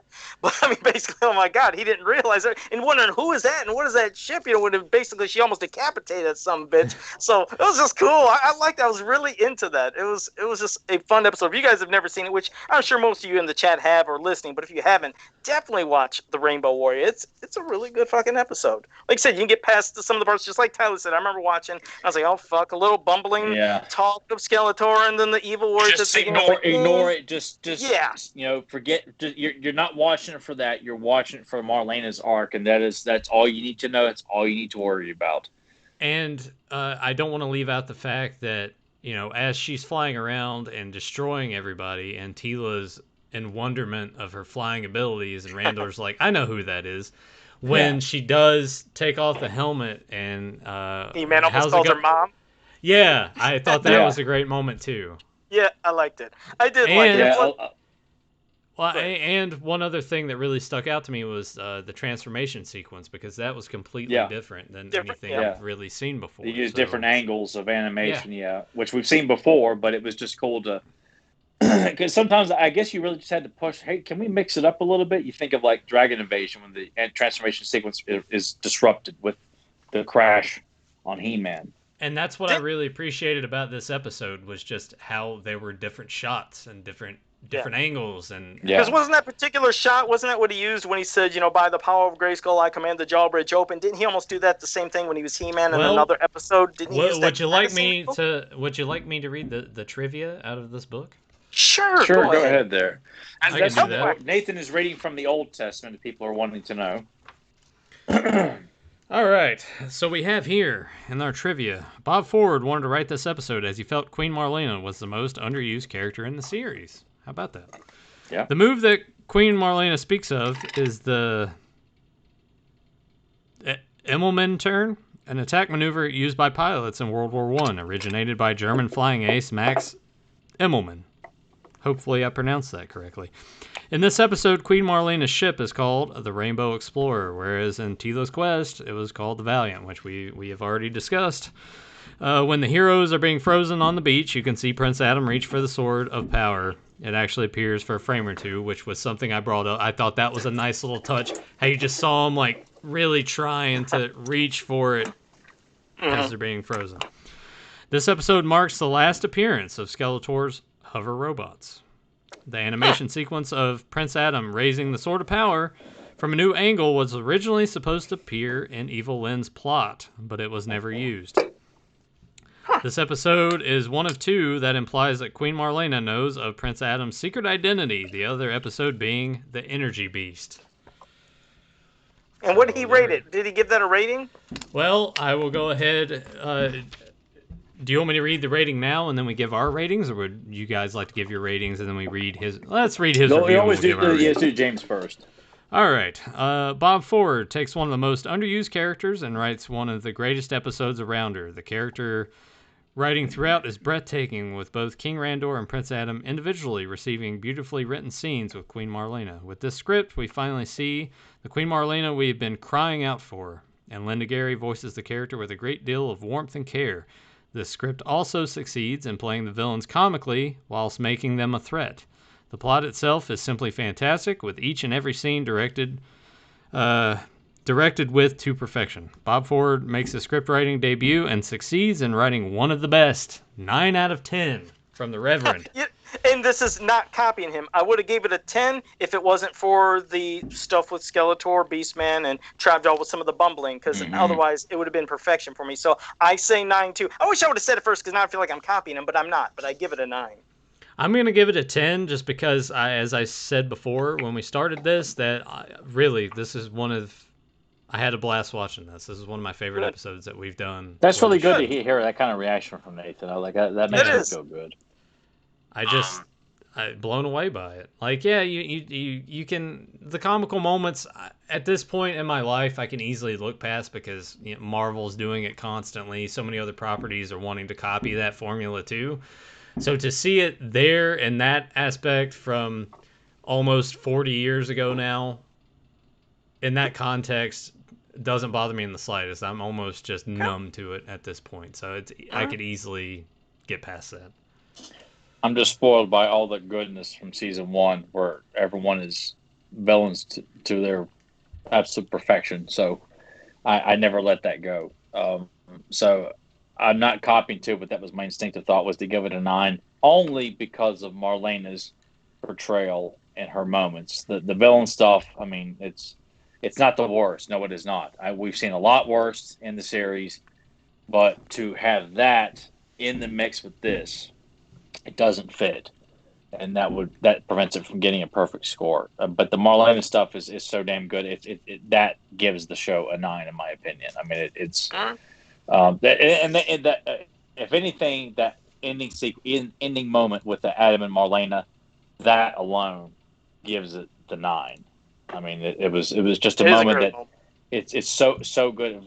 If you're a real He-Man fan, you can appreciate those kinds of moments. And like Prince Adam No More, that's one of my favorite episodes. That's another one I feel like we need to maybe do a discussion. I know we did a commentary years ago, but I don't know if we've ever got Nathan's perspective on it. Plus, it is fun doing these discussions where we don't forget anything, and we just can really just kind of bounce off of each other. Watching it, we're kind of talking about what we see, and then sometimes I'm shitting on some of the stuff I see in the background. I'm pissing off Tyler. And that's what we just need to do commentaries when Joe's not here. He's like, we can keep things serious here because Joe's like, I don't like this, and he sounds like Bill Cosby, and I'm like, fuck you, man. Well, Buzz Off does sound like Bill Cosby, but anyways, go eat your Jello putty muffins and stick him up your ass. He does. He sounds just like him. All right, so now we're going to get to the chat. So if you guys have any questions for us you want us to ask, pop them right here in the chat room. And let me say hello to Action Figure Adventures, who's also, and Ryan. I'm just saying Ryan because I always butcher everything. And I think I said Curtis. Curtis says Golden Discs of Knowledge gets a 10. No, it's getting a 2. And all right. Now we get to, Curtis, you're on an island all by yourself, man. No one's coming to get you, dude. Yeah, you are like the island in NYP. Just give him shit. All right. Shitty and all by yourself. All right, Mr. Clothcat says at Fans of Power, the next Masters of the Universe Origins wave looks good, especially Web Store and the Lords of Power Beastman. But what 4 figures would you all like to see in the following wave after that? I can is that something that was announced recently? I didn't see any of this shit. There's been no announcements, but I mean, if it keeps continuing, which I hope I do. Hope it does. Hope I do. I can't even talk right. I would like to see Snout Spout. Let's see if we can actually get him with the squirt action. That'd be cool. Give us Cobra Khan. Let's see if he could have an action. I would like to see Mantenna to see would they replicate the stupid fused 2 legs to make 4 legs. I'd pray that they would actually do something unique to his legs. And Fuck, I don't know. Throw in somebody that we never got in vintage form, like Icer or Batros or something. They're not doing that. Yeah, well, you know me. King Grayskull and Mighty Spectre, please. Nathan, why did you do Someone's that shit? shooting me in the head right now. Legit, give me if Mattel really wanted to, just because. Let's face it, those that were lucky as kids to have it got it. Eternia playset, I don't give a shit if it's got a little bit of changes to it. Give me that. I would love to buy it. I'm sure the box art at least would be worthy of the purchase. But I would love to have that just because I'm not gonna go spend $3-4 grand on a vintage one. I'm sorry. Yeah, so that I that would be the main thing that I would want from this line. Honestly, I may get like a Land Shark and everything, because I think, as I said last week, you go on eBay, shit's missing stickers and everything and scuffed up, and if you want something pristine, it costs out the ass, when I can just spend $30 and get something that's like not exact but close enough to, even though that I know that's not a preference for a lot of people. I may do that with certain things, but I'm not. If I shift that, I guess they're shooting fireworks at Joe's house. They're coming for him. They're coming for him. But I have most of the vintage figures on the shelf there, so at this point, Origins-wise, like I would say, as Joe said, give us characters that we haven't gotten and put it in that form. That would be great, because I would get those to go with the scale that we have with vintage, because they weren't in the original lines. But do that. Give us those one-off characters or something. But like you said, Tyler, they're not going to do it. That would be like, oh, we're going to have a vote. One of these characters out of that would make it. Just do a whole wave. I think it would do well enough, because these people are clamoring, even if it's just pre-orders on Big Bad or wherever, give me more. And I think those would still be successful. You all right, They Joe? would, but it would be, but I don't know why Mattel still insists on, doing things the way they're doing them. But yeah, for me, it's strictly characters that I would want to get Bryant. I wore my Spikor tank top to the lake yesterday, and he really wanted to know all about Spikor. And he said, cool. And he asked if I could get him Spikor. And I said, all right, well, when Spikor comes out, I said, I'll get you Spikor. So Spikor would be on that list. Did they have little tanks? I was thinking a little tank would be cool if you got him a little tank top. I didn't know they have little tanks. Oh, yeah. It would be cool to get him that, because are all the images still up, or did you take down any? Everything. Oh, shit, I might not have put... I'll get Spikor back up there. I thought I had everything back up. Well, no, I mean, because every Spikor's still up. Spikor's still up. Yeah. Okay. I think he'd really... That'd be cool. You get him a used shirt or a tank and just be like, we match. He's I bet really your brother hates this, doesn't he? Fortunately, like he left me alone. Like today, like this is like yesterday the kids were playing so much outside. I know Chunk. I know Derek. I know he hates it so much. He's like, he's pushing that shit on him. And I know he does. It's consuming him, because I was up there earlier today, and they were down at the other house, and I'm just laying down there by myself, and I knew they were going to come up for dinner. When the kids come up, they hear me. They see me down on the dock, and they go, "Hey, Uncle Tyler, can we watch He-Man?" That's cool.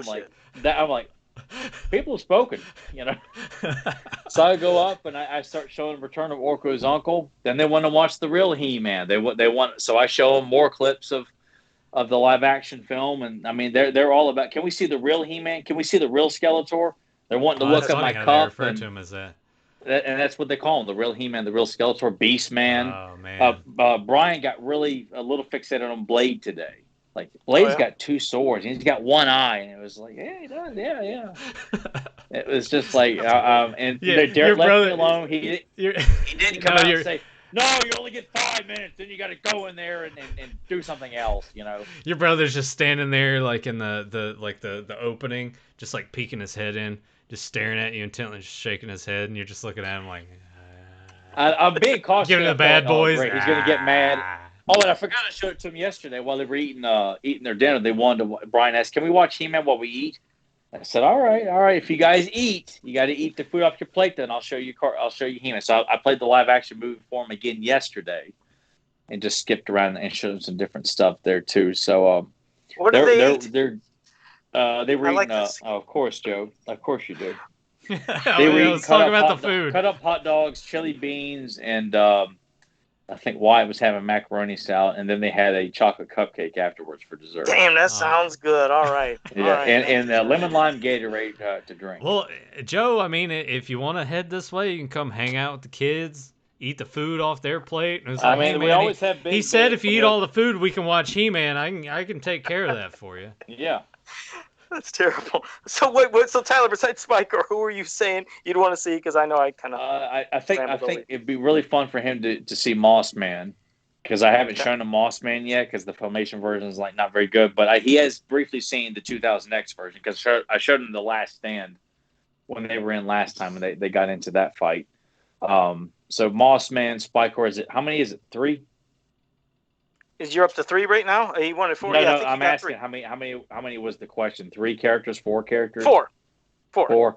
Well, yeah, Moss Man, Spikor, Cobra Khan would be a lot of fun, and I think I'd probably have to Squeeze would be fun. Squeeze, yeah, because he's my favorite Snake Man. So I've got a tank top with Chris Falcone's Squeeze on that as well. So I'm sure Bryant will see that at some point. So I think Squeeze, he'd have a lot of fun with Squeeze also. But so far, anybody that he sees, he's very interested if they're a bad guy or a good guy, or the Skeletor's buddy or the He-Man's buddy. He likes Panther. He wants to see Panther and Battle Cat fight. So I had to show him that brief clip in Diamond Red Disappearance where Battle Cat knocked the shit out of Panther. And like, that's it, buddy. Like, they don't. Are you gonna get him a Battle Cat and a Panther?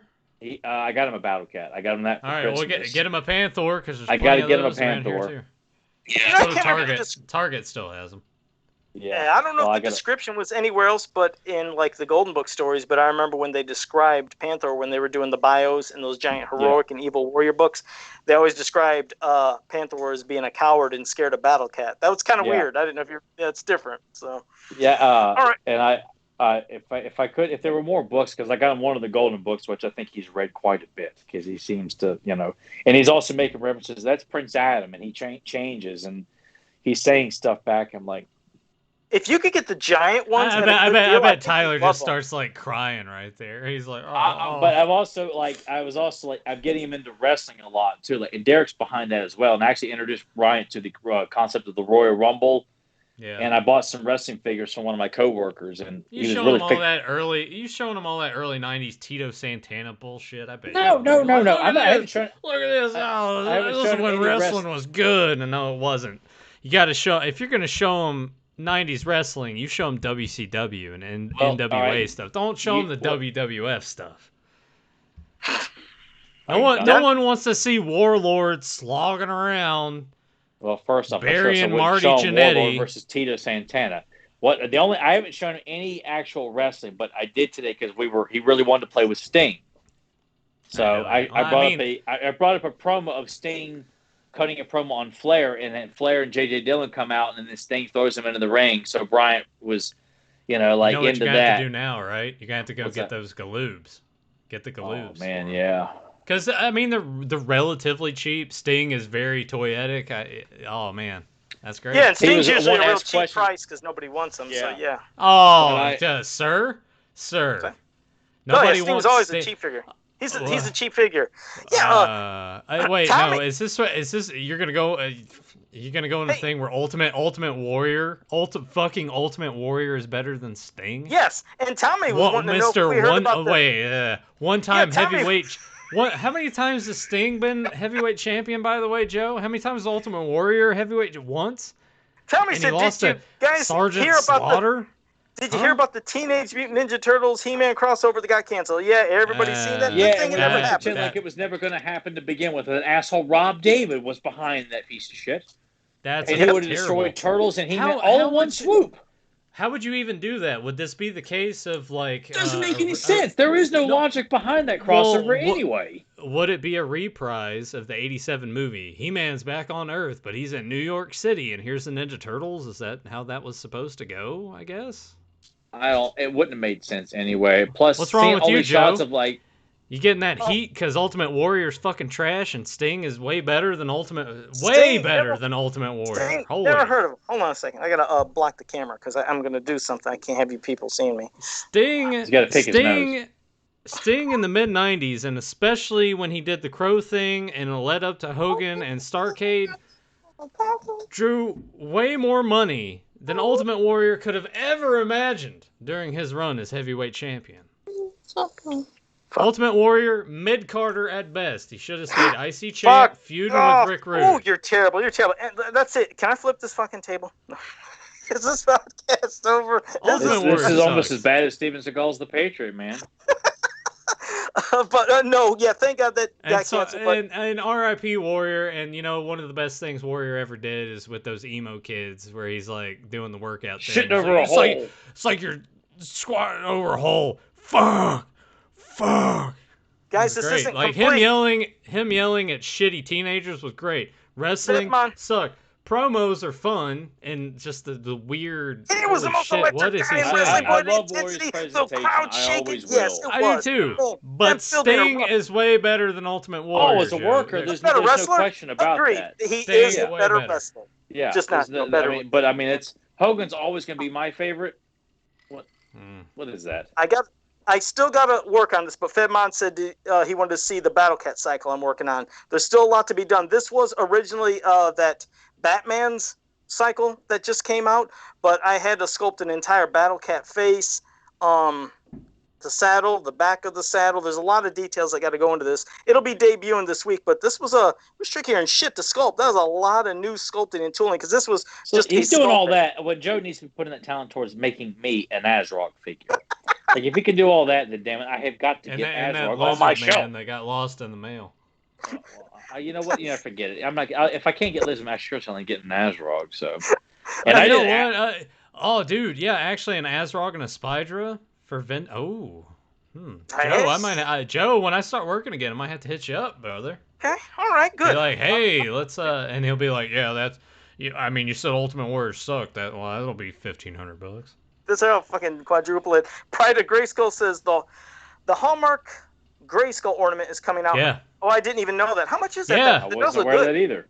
No, my mom gets the Hallmark catalog because she's a stickler for going and getting it. She's watching right now, I bet. And Mom was like, the ornament's coming out. They're going to have the stuff in July that you can go and get. I'm going to be there right there when they open up. And Grayskull, I don't know if it's coming out in July like they do with the others, or if it would be a little later. Like the second batch comes out in September. October, October. Like I don't want to say it's October. But yeah, okay. Grayskull's coming out, and it looks great. I want to say it's $20. Mom, you're watching. Go get that catalog real quick and look up and find it and put the price there in the chat so everybody knows. Does look cool because I got the He-Man and Skeletor ones that they released. So definitely. I wish they had done like an Orko or a Battle Cat or one of the vehicles. Like I feel like there's so many things and like they didn't do jack shit. There's always like a shitload of like other. But it's very like surface level shit. Oh yeah, we would never get like a Spike or a two-bat ornament. No, like if you're gonna get Battle Cat, He-Man would be on him. Yeah, like that's how that would be. So I'm sure more will come. I wish there was somebody out there who could make He-Man Christmas ornaments for people to buy and just not have to worry about the Hallmark thing. Oh, it's almost like there's some sort of customizer on our show or something. But Pride of Grayskull says July 10th. 1999. So Mom, I'm sure my mom popped up and went and was like, I'm grabbing the catalog. Yeah, it's going to pick me one up too. Tell her I apologize for any of the cursing and anything. Yeah, it's like, fantastic. Tell her I said thank you. Oh yeah, all those F-bombs like Joe made me do it. All right, well, yeah. Mom, if you're still there, maybe Dad's probably sitting there like eating prunes or something. And laughing. Go ahead and pick up 3 of them. And then I'll give one to Tyler and mail one out to Joe. Yeah, and I'll get you back. I promise. It'll be in installments. Like $1 a week for 19 or 20 weeks, but it'll come.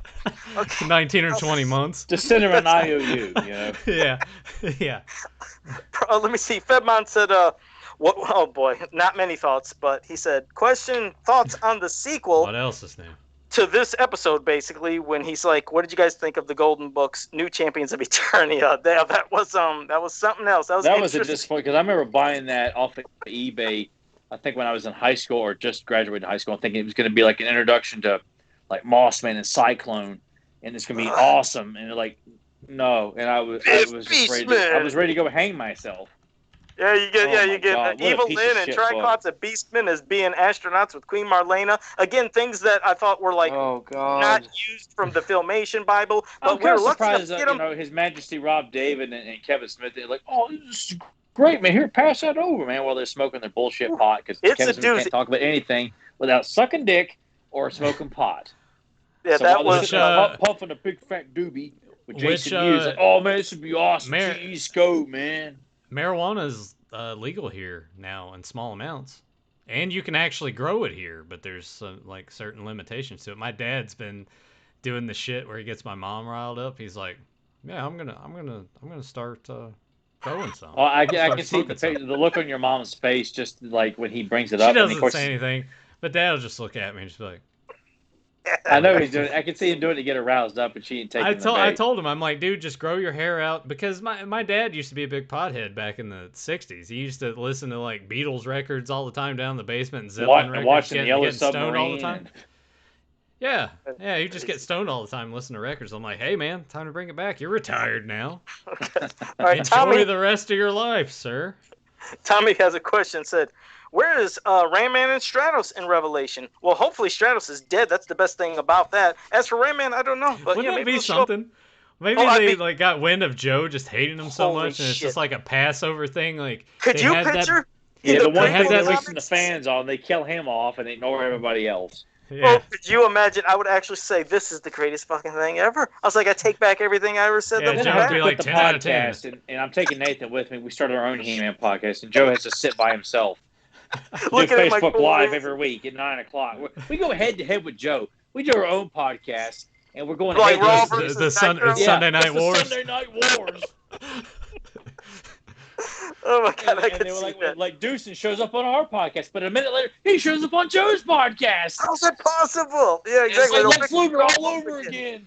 Yeah, it's just a simulcast. It's like Oh, the here's owner Rick of Rude Fans here of tonight. Power. It Didn't that doesn't with Rick Rude? Was it Rick Rude? Yeah. Yeah. Yeah.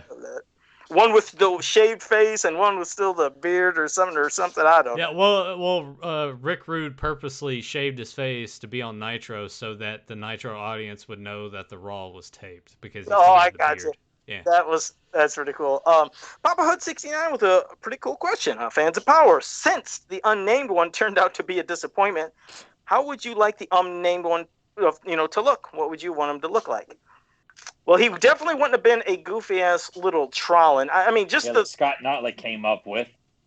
I mean, hell, if it's him, this is just my logic. If I'm reading the comics back then and the Snake Men are serving somebody, in my mind am thinking this is going to be one badass, intimidating looking Snake Man. That's always been my thoughts in my head. I know a lot of other people said, well, what if there's time travel and it was really Skeletor that did this and did that? I was like, no, I'm not thinking about that. I'm thinking about what I would have thought as a kid. And back then I used to envision some really massive fucking crazy Snake Man warrior creature.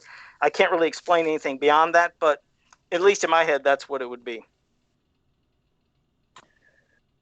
It had to be someone like, I don't want to picture like a behemoth of a character that King Hiss would answer to, because I'm not a fan of like Hordak answering to anybody, Skeletor answering to anybody, and King Hiss also. But I like the concept of this unnamed one. Until Scott Notley came in, took a nice Dairy Queen soft serve shit all over it, and fuck that. But I it's something to explore, but it would have to be somebody. I don't know, because when I look at these faction leaders, I like to see them as being like the top of the food chain. It's hard for me to picture them answering to anybody, because I look at King Hiss as like, he answers to no one. Like he runs the show. He is the Thulsa Doom of the Snake Men. Well, as a kid, picture what if they would have unveiled. But even then, as a kid, what it would was you have just thought? like I that's what I'm thinking. Like even as a kid, I was just like, I had no visual to go by. Like I couldn't come up with something, because a lot of stuff I can come up with in my head even as a kid. I'm like, this is probably what it would look like. But the unnamed one was just something I never really dug. It was a mystery to me. It was just like a void. I'm like, I have no idea where this could have went. It should have just remained that a mystery and just shrouded in that. Did some of those mysteries well, ever it couldn't have been anybody in general. It could have been a cause. It could have been a god that they maybe worship or something like that, but not like the Serpos bullshit in 2000X where it's like giant three-headed snake. It's just this idea, a concept that they, or maybe all, I don't know. It's just, it's an interesting idea. It's unfortunate Yeah, they get I think I along would with have it, but bought look at, into it. Whatever they might have shown, if it would have been something intimidating, just like when I think about in the cartoon with Horde Prime. Admittedly, I've never pictured the shit we got like in figure form with that goofy thing. And when we seen well, the that one was from the just UK stupid that looked, anyway. yeah, and like the thing I'll be from right the back. UK that. All right, Yeah, dude. and the thing that looked like it came from the UK, I mean, from the UK that looked like a sectar, I wasn't really Yeah. into that either. But I always wondered what was behind that fucking mist. All we seen was the giant claw that come out. And like Dr. Claw, I will admit, some things, like you said, secrecy is cool because Dr. Claw from Inspector Gadget, I never wanted to see Drove what me he looked. nuts, wondering. But as a kid, it drove me nuts, wondering what he looked like. Yeah, And it didn't bother me so much that we didn't get to see Horde Prime because I just thought, he's a really cool looking character. But now I'm glad we didn't see it because, sorry, Scott, you don't have to fucking explain everything because not everybody's asking for an explanation and everything. and same thing with like now. Think about it. You wouldn't want to see Dr. Claw, would you? I wouldn't. No, think I don't. It's not I like that. necessary, And I think with the unnamed one, I mean, hell, it could. I like the idea that maybe they serve an unnamed one, which it could be a higher power in terms of where King Hiss, respects or worships like this idea, this a god Some or kind of entity or something like that. nothing Almost beyond that would come physical to life form. at the end of the story, and it looks like the fucking Scorpion King. Shitty CGI and all. It's just Almost it's like a spiritual form or idea, belief, some kind of spiritual kind of being I'd creation. rather it just be a statue, an homage to the beginning of the Snake Men race or something like that, or the person who created, the culture or something like that, and that they would sacrifice villagers to giant snakes and watch them being eaten. It would have been interesting because, I mean, admittedly, I did want something. I did want a person. Yeah, I did too. But looking back at it, like if someone were to come to you and me and say, "Hey, look, you guys put something together. We're going to bury that stupid Tron idea." I want to keep King Hiss's his stature is like top of the food chain. I want him to be the anaconda, even though Squeeze is the anaconda. Anaconda's like apex predator. I want King Hiss to remain that. I really don't want it to be the Trollan was a disappointment. Oh, the stupid alternate head with a knight's helmet or whatever the hell it had. And I should have known, when we were being told, we were going to get the unnamed one. I'm like, why didn't I see this coming? And then of course with Horde Prime, I'm like, I didn't want a Horde Prime. And look, and this is what you're telling me Horde Prime looks like, right here, buddy. Yeah.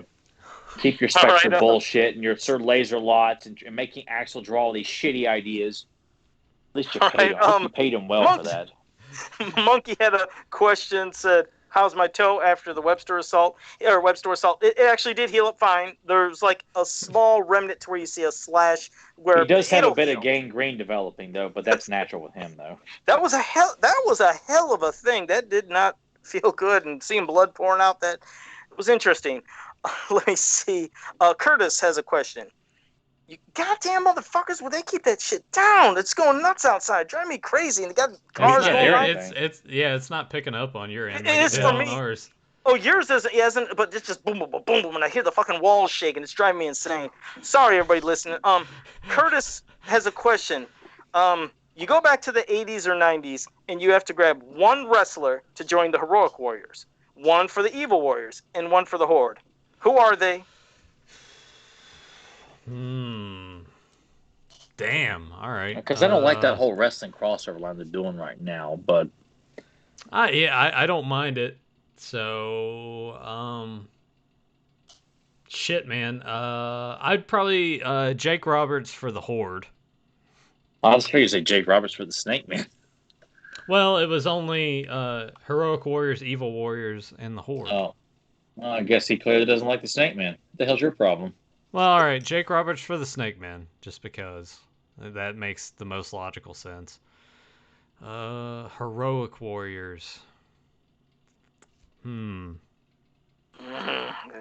have to go Beefcake. No, that's a joke. Yeah, I mean, so is he fucking Beefcake. Yeah, I mean, and Hogan seems like such an. I feel like I like the idea of the Junkyard Dog just because of the visual. Yeah. I base it on the figure too. Which No, they announced Spike before that, that crossover Yeah. line. which so. looked Yeah. kind of like odd, but it was like, hey, Junkyard Dog's getting some love on it. That's cool.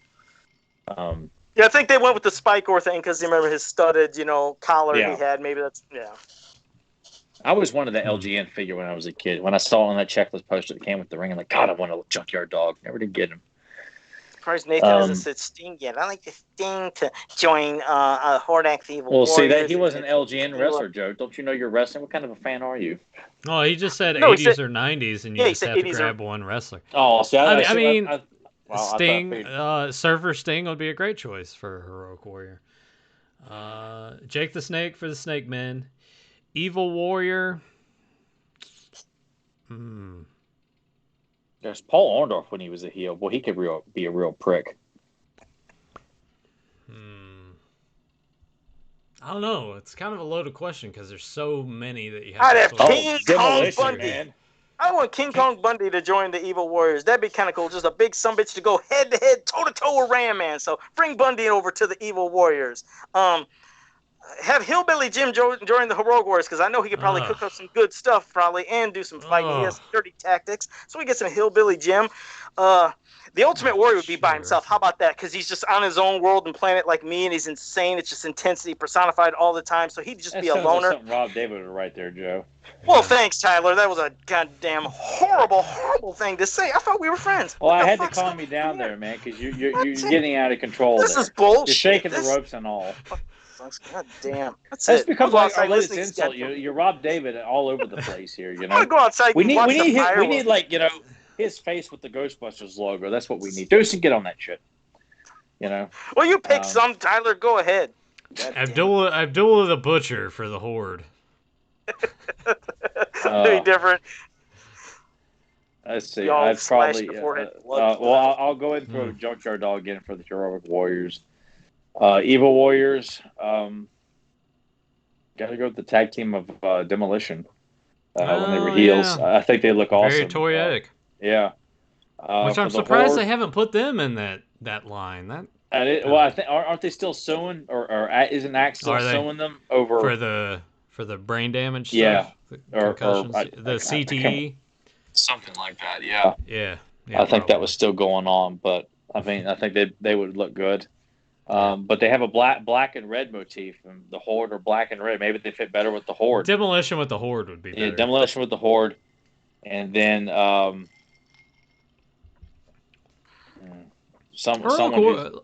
Heroic and Evil Warriors is honestly kind of tough a little bit because with Heroic Warriors, in my mind, you want someone Ricky Steamboat. Ricky Steamboat make a great Heroic Warrior. You know, which they put him out in that line, so it makes sense. Trying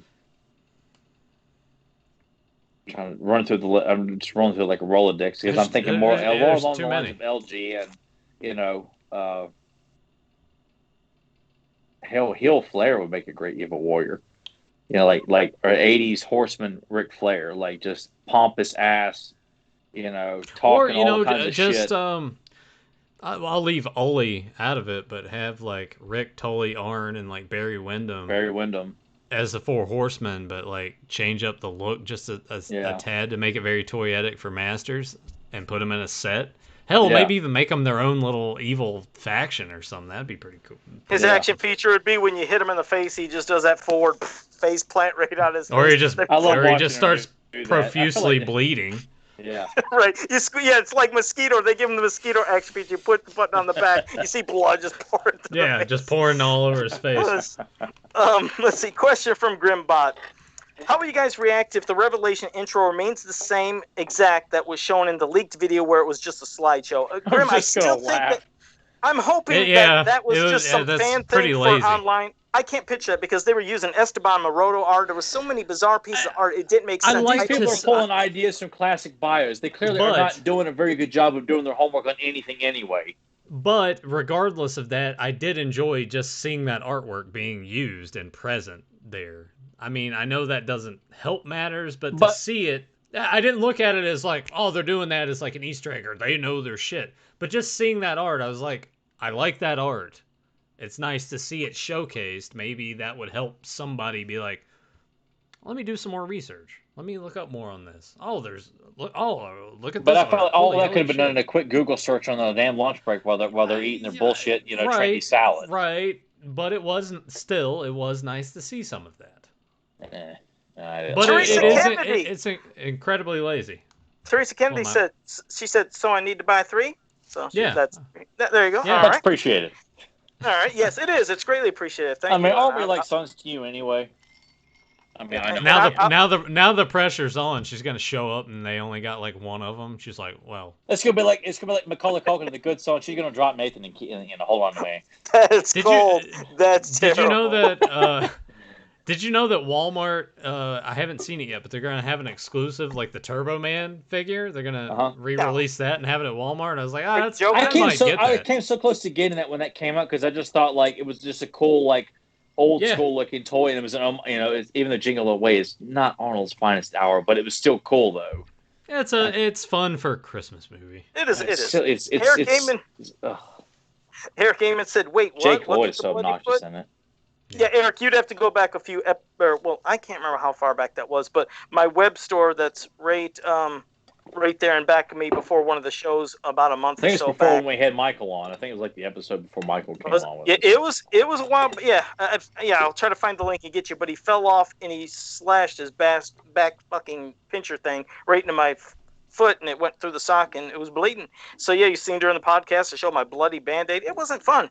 But all right, let me scroll down to see what other. I have some trivia from Brad Collins. I'll go ahead and read that because he sent that to me last week, and I didn't do it because we had Rebecca on. Usually, when we have guests, I tend to ignore most other things. Question for Joe, episode 51, which was the first episode up on YouTube without Brian, but didn't actually feature you and Tyler's faces. Instead, you guys had avatars or icons come up when you spoke, which is an easy oddball question because nothing has changed there, I don't believe. What icon did you guys have? Mine was still the Arnold from Predator. That was my icon. That is correct. Yeah. Well, I remember that episode. That was the one that Axel, I think, was supposed to join us on that episode. He didn't even give us an acknowledgement, I don't think. Nothing. He said, I had to go out of town. Like, you can't hear that shit? You really couldn't? No. Now I can. I slightly heard it for a second. Joe, you're fine. We heard it enough through this episode. Sorry. If it wasn't my It's fine. It's been doing it to us on All In. If it wasn't the Anti-Eternia thing, I couldn't remember if it was me with coffee in back of me where I was wearing a Jason mask or something. No. I don't. That was the one you used for Anti-Eternia He-Man riding Anti-Eternia Battle Cat. Okay. Yeah, I think the reason is because it's been my icon for years and I didn't know how to switch it off. That's why I thought it was like pretty softball for you guys, but for everybody else it may have been. Question for Tyler. Most episodes, according to YouTube, in the 50s had between 100 and 200 views, but for some reason, episode 55, Warlords of Eternia, has over 700 views. What happened that episode that may have contributed to the extra views? I'm trying to remember what that episode was about, because that sounds very familiar, too. Warlords of Eternia. Oh, is that the one about the shitty, British storybook that Joe made me read? Nope. Oh, thanks. Oh, I subject them to shit. Joe made me read. Which not to knock anything that people across the pond got, but when Joe makes me read it, they tend to be pretty bad. Warlords of, oh my God, I remember the episode too, and I honestly I can't figure out why certain episodes and granted, we look back at a lot of our episodes, there's only a few hundred, but for me and Joe, if we hit 400, we're like, oh my God, we've hit the big time. I mean that's how we thought, because we're such a small podcast. We don't have sponsors. No one's, we're not doing generic bullshit where we just talk about, oh, look at Skeletor, isn't it great? Like and subscribe my page and shit. I went to Toys R Us. I have breasts. Look at what I found. Yeah, we're not into that. We would much rather, it's been a long road. God knows I've been frustrated as hell with it. But I really wish we could figure out, why episodes do. We and Joe thought the Rock Warriors episode we did years back was going to be a complete failure. And it actually did better than we thought it would, because we thought, I don't like the Rock Warriors. They're not part of He-Man. I didn't grow up with them. Fuck you. Um, so if we could figure it out, I think me and Joe would have explored that by The, now. the But algorithms are garbage. But yeah, do you have another guess as to what increased the views for this particular episode 55? I can't remember right off. No, is You he? Is he? you destroyed the Master Universe Thundercats crossover comic live on air. Oh yes, yeah. Which I don't know if it's due to that though. I know Joe promoted that. Even It was. James, like, Maybe It was that's due what to it that. was. I Joe used the actually screen promoted cap it. of him That's why it ripping, did right? so well. Didn't yeah. that's when you ripped it? Yeah, I did a screen cap Yeah. of that. I posted it everywhere, and everyone was like, "Oh, I gotta see, did this guy really rip that comic?" And yeah, that is what Yeah, paid the boost. and that was something Rob David did all the way back then. So people, come on, people, don't get your hopes up about this new show. I'm not telling you not to like it, but don't be ready to sit there and like, oh my Temper God, expectation. yeah, just keep it I'm calm. gonna do a dick move. And Nick. to the what? I'm gonna do a dick move to promote this episode. It's gonna be What? this. I'm gonna be like, tune into this episode of Fans of Power to see where Joe got this Battle Cat To cycle. watch And I'm Battle Cat vomit up a motorcycle tire. This is where Tyler, you got to make a Kind of disgusted looks like look. Freddy's cycle in Nightmare Part 5. That's right. You Yeah. make a disgusted face. Tyler, flip off the camera. Or I mean, Nathan, flip off the camera, and then there we can use this as a screenshot. Flip it off, Nathan. There we go. All right, there. That's gonna be the way I promote the episode. Oh, I'm so cheap. It's terrible. So that's why everybody tuned in, was just to see this. See, Why Joe's no they're- different than a girl who has Yeah. breasts. Who Check- says, look check at out these. And this Joe's like, hey, 5-second watch clip. this. You wanna This see my happens tongue? on our I'll podcast. see He's my like tongue. he's like the Joe was like the advertisements at the bottom of the WrestleZone posts back in the day. Oh yeah. Trish Stratus nude. Scott Steiner quitting WCW. Click here to find out more. Oh Yeah, God, I'm that's cheap. Joe. And Joe gets mad at people like, these assholes, all they do the bait and switch. I think this week I'm gonna try a bait and switch thing. I mean, we get some good views. Yeah, yeah. He has no Joe, scruples. what'd you think of that trailer? I really think they're baiting and switching me. By the way, hey, can you guys flip off the camera while I hold this up so we can bait and switch everybody? And I'm gonna take a picture of my a God. screenshot of the trailer and have you guys saying you don't like, ethnicity change, and people will be they'll watch it or some shit like that. God, I have I terrible love ways how that Jim Ross can make fun of people like, oh my God, Jim Ross did this. Get your clicks and your likes, bunch of assholes. Like, I love. Jim Ross on Dynamite this week at the end of the show Said said I heard about that. WWE Dynamite, and I'm like, what the fuck, Jim? He's well, hell, didn't he at one time even call Kenny Omega the WWE champion or somebody? He's had Yeah, a I slips mean, of the tongue. when you're in that system and you're just It programmed by happens. Vince McMahon It to do happens. commentary for God, how long did he do that? From '93 to was it early 2010s? When did Somewhere in there, yeah, when he was. when you're doing it that long every week, You can't help it. Yeah. you can't help it. So it just happens when you're in the if they were buzzwords smart, and- AEW would roll with it. It's just a funny joke. Oh, and just but make but fun that's of the it. thing. The company doesn't give a shit. Tony Okay. Khan could care less. They would play. It's the wrestling fans and that toxic fandom that sit there and dogpile on each other and be like, NXT's better. No, AEW's better. It's like, it's fucking wrestling, guys. Like, you can like both. I like both. I hate certain aspects of both. You can do that. It's not illegal. It's not law. Holy fuck. Mobile Recluse said, Joe's bleeding sock story reminds me of Mick Foley's Mr. Socko. Yeah, if I didn't think that would have been full of disease and nasty, I probably would have kept that That thing, could be but Joe's yeah, finisher. If we were doing like our own wrestling federation, Joe would take his sock off his foot and it'd be all bloody and shit. And Here comes Yeah. there comes the blood cologne, like right in somebody's face. Oh, talk about nasty and shit. That then got they really would crusty. they turn into puke in the ring there because they'd throw up every time the God. sock goes in their mouth. Grimbot, Huh? Are you gonna puke? Huh? he's got a He's gonna. That's so gross. Puke's good. I wish we had recorded commentary of Nathan, like me and him playing SmackDown, and we're playing against Chuck Palumbo and X-Pac in tag matches. Yeah, And we Nathan's doing his Vince commentary. Yeah, well, Tyler and I would pick like wrestlers who Like we Benoit and liked Jericho. playing in the game, Yeah. and we would pick shittier wrestlers to go in the match. So it'd be like, all right, let's throw a tag team of Chuck Palumbo and X-Pac in there. And this is when Chuck Palumbo was doing the Billy and Chuck gimmick. So yeah, you'd see it and we'd be down, and like Tyler's like, feverishly pushing on the buttons. Oh, you got to get up, and I'm just there. I was like, ah, Chuck's got the belt. X-Pac's telling him to suck it. Because X-Pac would do his taunting. You're laughing hysterically, and Nathan's not breaking. He's just going and going. He's pushing that Vince out to the back row, and yeah, I'm just doing live Vince commentary while we're playing the wrestling video game. Oh my God, it's worth it. It's worth the price of paid admission. Like if we were ever like going to a big convention or something like that, and they invited the fans of Power, that would be something like watch Nathan do live commentary for SmackDown. Here comes the pain. Oh my God. How are we gonna pitch that to Val for the fans of Power panel? Just like, yeah, we want to do our panel, but can we just record? Can we just record? Can Tyler and I just play the SmackDown game live on the panel, and I can just do Vince commentary? Oh no, we'll have another panel. We do our live panel, then we send Joe to the cafeteria to get something to eat, and then you and I, we do our live stream, and then Joe comes back and does his. Hey guys, I know you like video games. Did I tell you how I got this Spider-Man jacket? And then he brings it with him, and it's all like in this one of those glass cases, window box framed deals. Yeah. And Joe puts on his Mr. Rogers jacket, and and starts telling everybody how he. It's got holes in it. Thanks.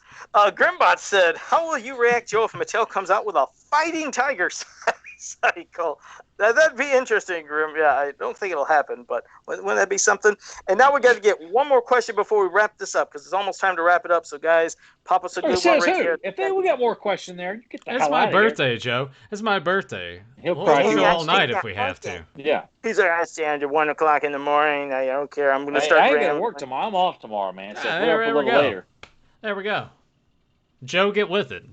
Yeah. Go put some coffee on. Eat some edible panties. Dust yourself off, and then it's we'll be a long go. night. Yeah. It's going to be a long one. We're doing a telethon. We're getting people to donate money, for Joe. Yeah, it's like the Jerry Lewis deal. Yeah. Jerry Lewis. Joe's kids. Joe's kids. Wait, Can someone? Don't do it.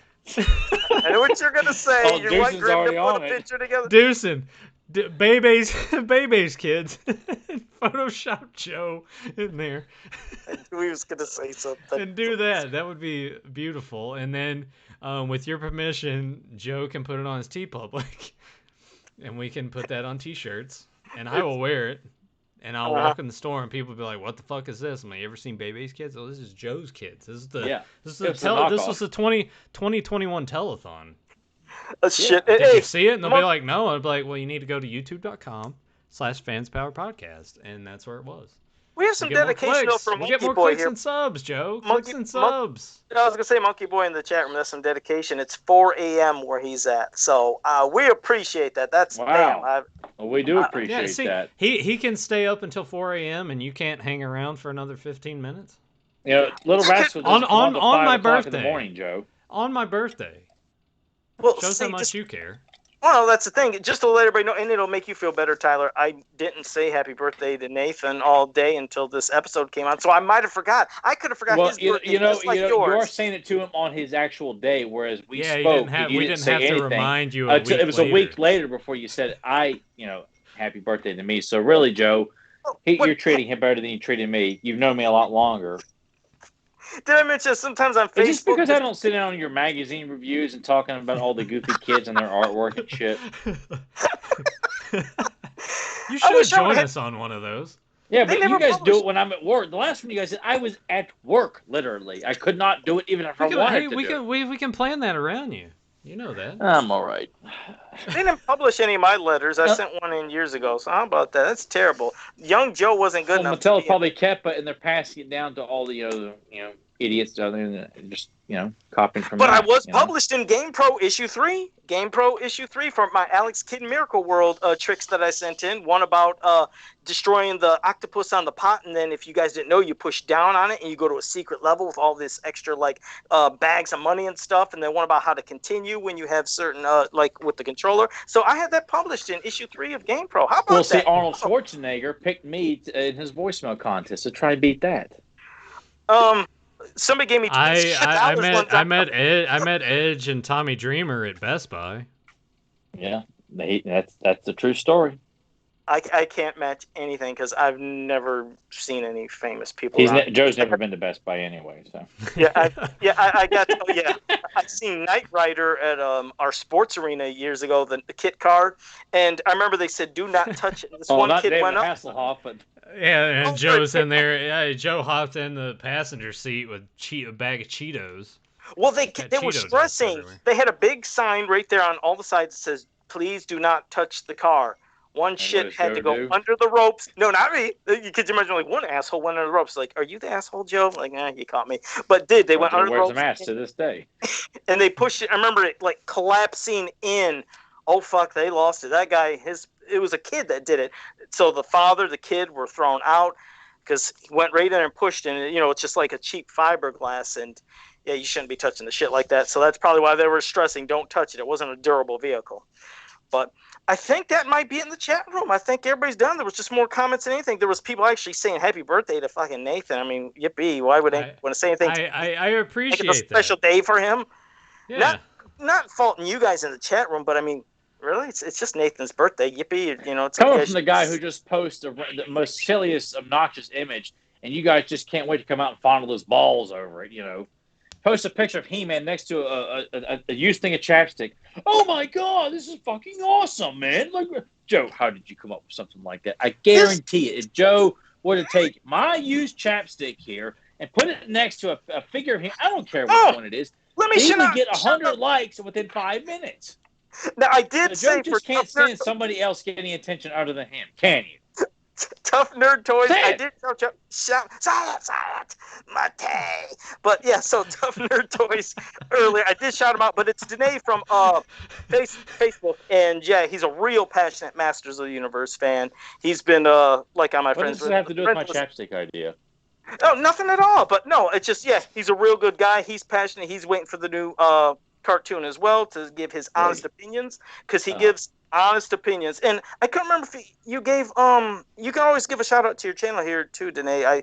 I didn't know if you did, but you can pop it up right there. I don't know, is it just Tough Nerd Toys?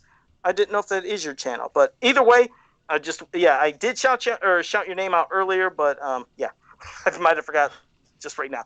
Question and answer. What a bot shout out that was.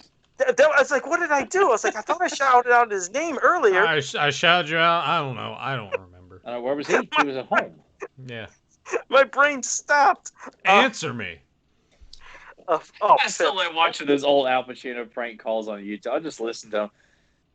What are you going to do about it, asshole? What is that? What I'm talking about. No, I don't. Al Pacino prank calls. You just cost me $6,000. What? Yeah, there's old celebrity prank calls. I don't care who's chucking on. I'm gonna and it is Tough Nerd Toys. And show you how to chew it. Ooh. If you guys haven't subscribed, yes, Tough Nerd Toys, real passionate fan. He's got his channel. You can check him out on YouTube. So yes, Tough Nerd Toys is his channel and his name. So there we go. Wait, no, Papa Hud's had a good question. I think he elaborated too a little bit earlier. I'll be right back. I'll come back to answer the question in just a moment. All right. Hey Nathan, do you think wrestlers should have any politics backstage? No, because WCW is the prime example of why you shouldn't have wrestlers having more pull, and that's why WWE has managed to work as well as it has. There's one man in charge. He lays the law down, and everyone else has to follow suit. WCW was like, here's creative control clauses in their contracts.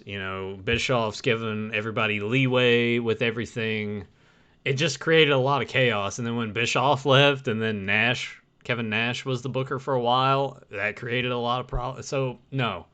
I don't think... no wrestler should have any sort of political pull backstage. And, at the same time, too, like, they don't need to just have any other sort of influence above and beyond themselves either. Like I do think it needs to be structured that way, but I also do think that wrestlers need to unionize because they are independent contractors. They need to figure out something where it benefits them more in the grand scheme of things than it did in years prior. Little bit of an echo. Tyler, the question is, do you think wrestlers should have any politics backstage? And I totally disagreed because that's what killed WCW. Too many egos. There needs to be something that just takes all of that and controls it. That's why WWE continues to thrive despite themselves. And I get rid of having a full-fledged writing staff too. Like, yes, that shit has got to go because people will play politics with that. They won't get people to push because they don't like their ideas because they're fucking shitty ideas. So therefore, they don't get their push or their shot at a title for a brief run or something like. You hear stories like that all the time. So and it doesn't need to be based so much on size because I know Vince was very obsessed. Which with makes size no for sense when they when they push Shawn and Brett. Yeah, who were over and not the biggest of the big. Like Undertaker, all the guys are bigger on the card, and yet those guys were the two carrying the belt the majority of the time. Anybody that can go in that ring and control the audience and manipulate the audience in a way that they want them to, and can be charismatic and have good promos, and even if they're not good promos, give them somebody that can be there with them to give them good promos and enhance that talent. That's what you want to do. You don't want to... And Vince was guilty of that with Shawn early on with the politics. He let a lot of bullshit slide with him. So you got to contain all that stuff. And I'm not an AEW fanboy, but right now I have a bigger preference for that because to me it actually feels like how wrestling used to be. And it's not so manufactured. And and the camera cuts that fucking Kevin Dunn does is nauseating. So just... let them go out there and do their thing. That's why they go and train to become wrestlers, because they want to go out there and tell the stories. You don't need to micromanage it to where it's just nothing. I couldn't imagine being a wrestler today where you're expected to memorize a damn script of shitty dialogue that you wouldn't want to say or would never say or like it doesn't make sense to say. Totally. And they have to then have to tell a certain kind of match that fits their style as opposed to, no, we're going to go out there, we're going to tear the house down, follow that.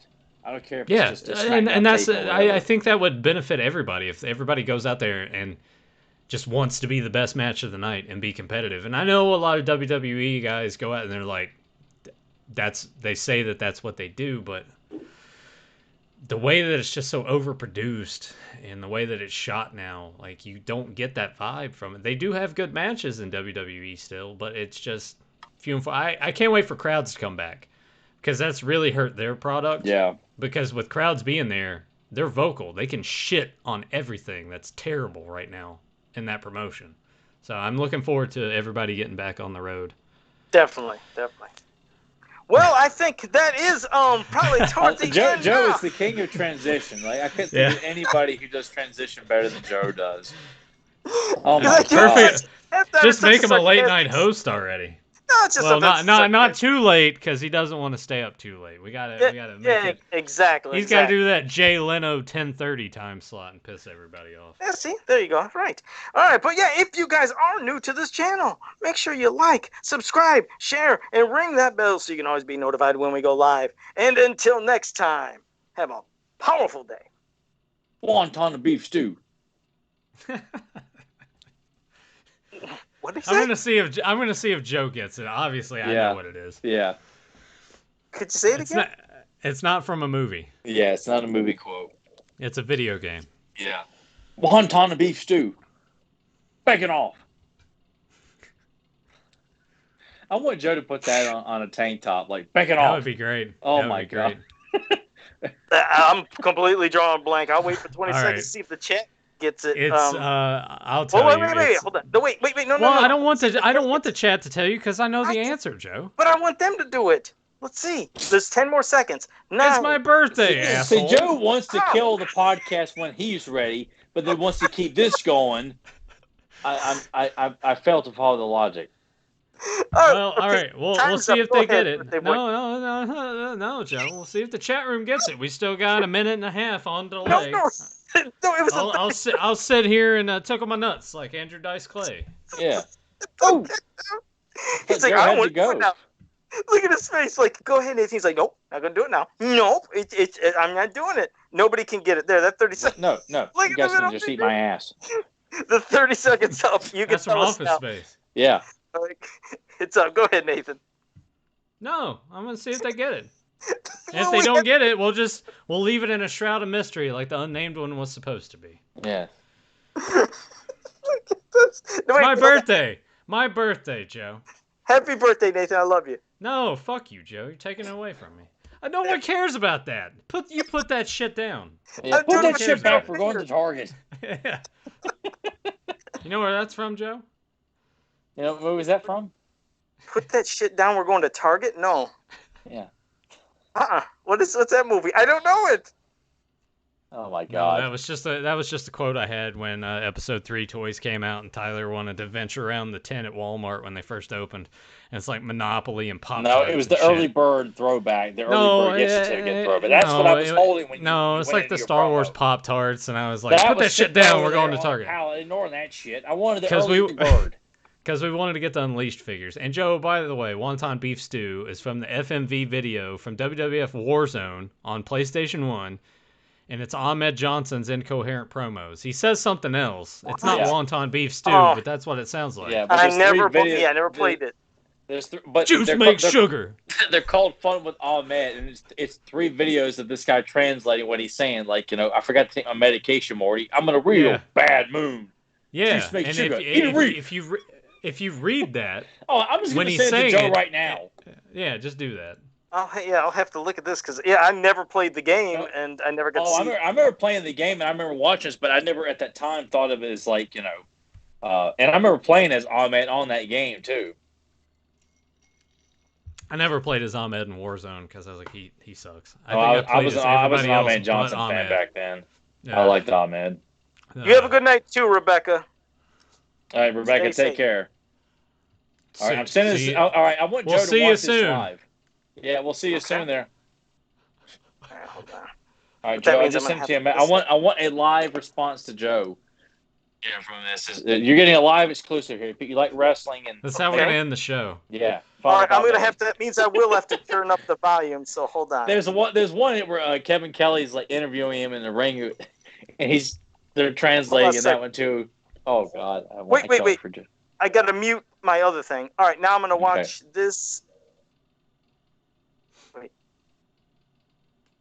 Can't possibly give body ignored.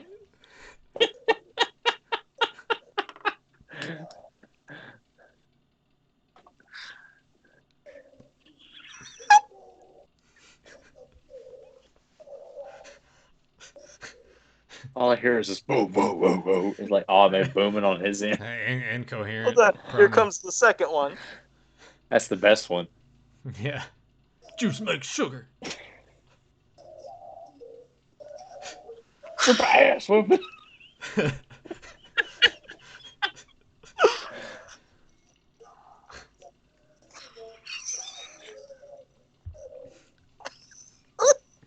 One more. We need Eater Reef for faking off with him pointing.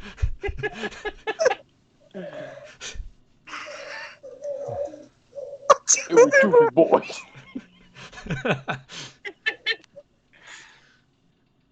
Seriously, if you guys in the chat, just go, just YouTube search "Fun with Ahmed" and you'll find all of these. Oh God, yeah, I've never seen that. Oh, thanks for Nathan showed it to me years ago. Like this was like the mid 2000s, I think, when he showed me that. Yeah, because I had fond memories of that on PS1 and watching those FMV promos. That was different. All right. Yeah, we need you to get that clip of him pointing with the caption "baking off." Okay. Water care. There's a one where I need to show you. Send the one where he's doing that interview with Kevin Kelly, and they're translating that, and the way he's talking about different races of people. Oh my God, it's just. I'll have to check it out. That was nuts. All right, see you guys next week. Later.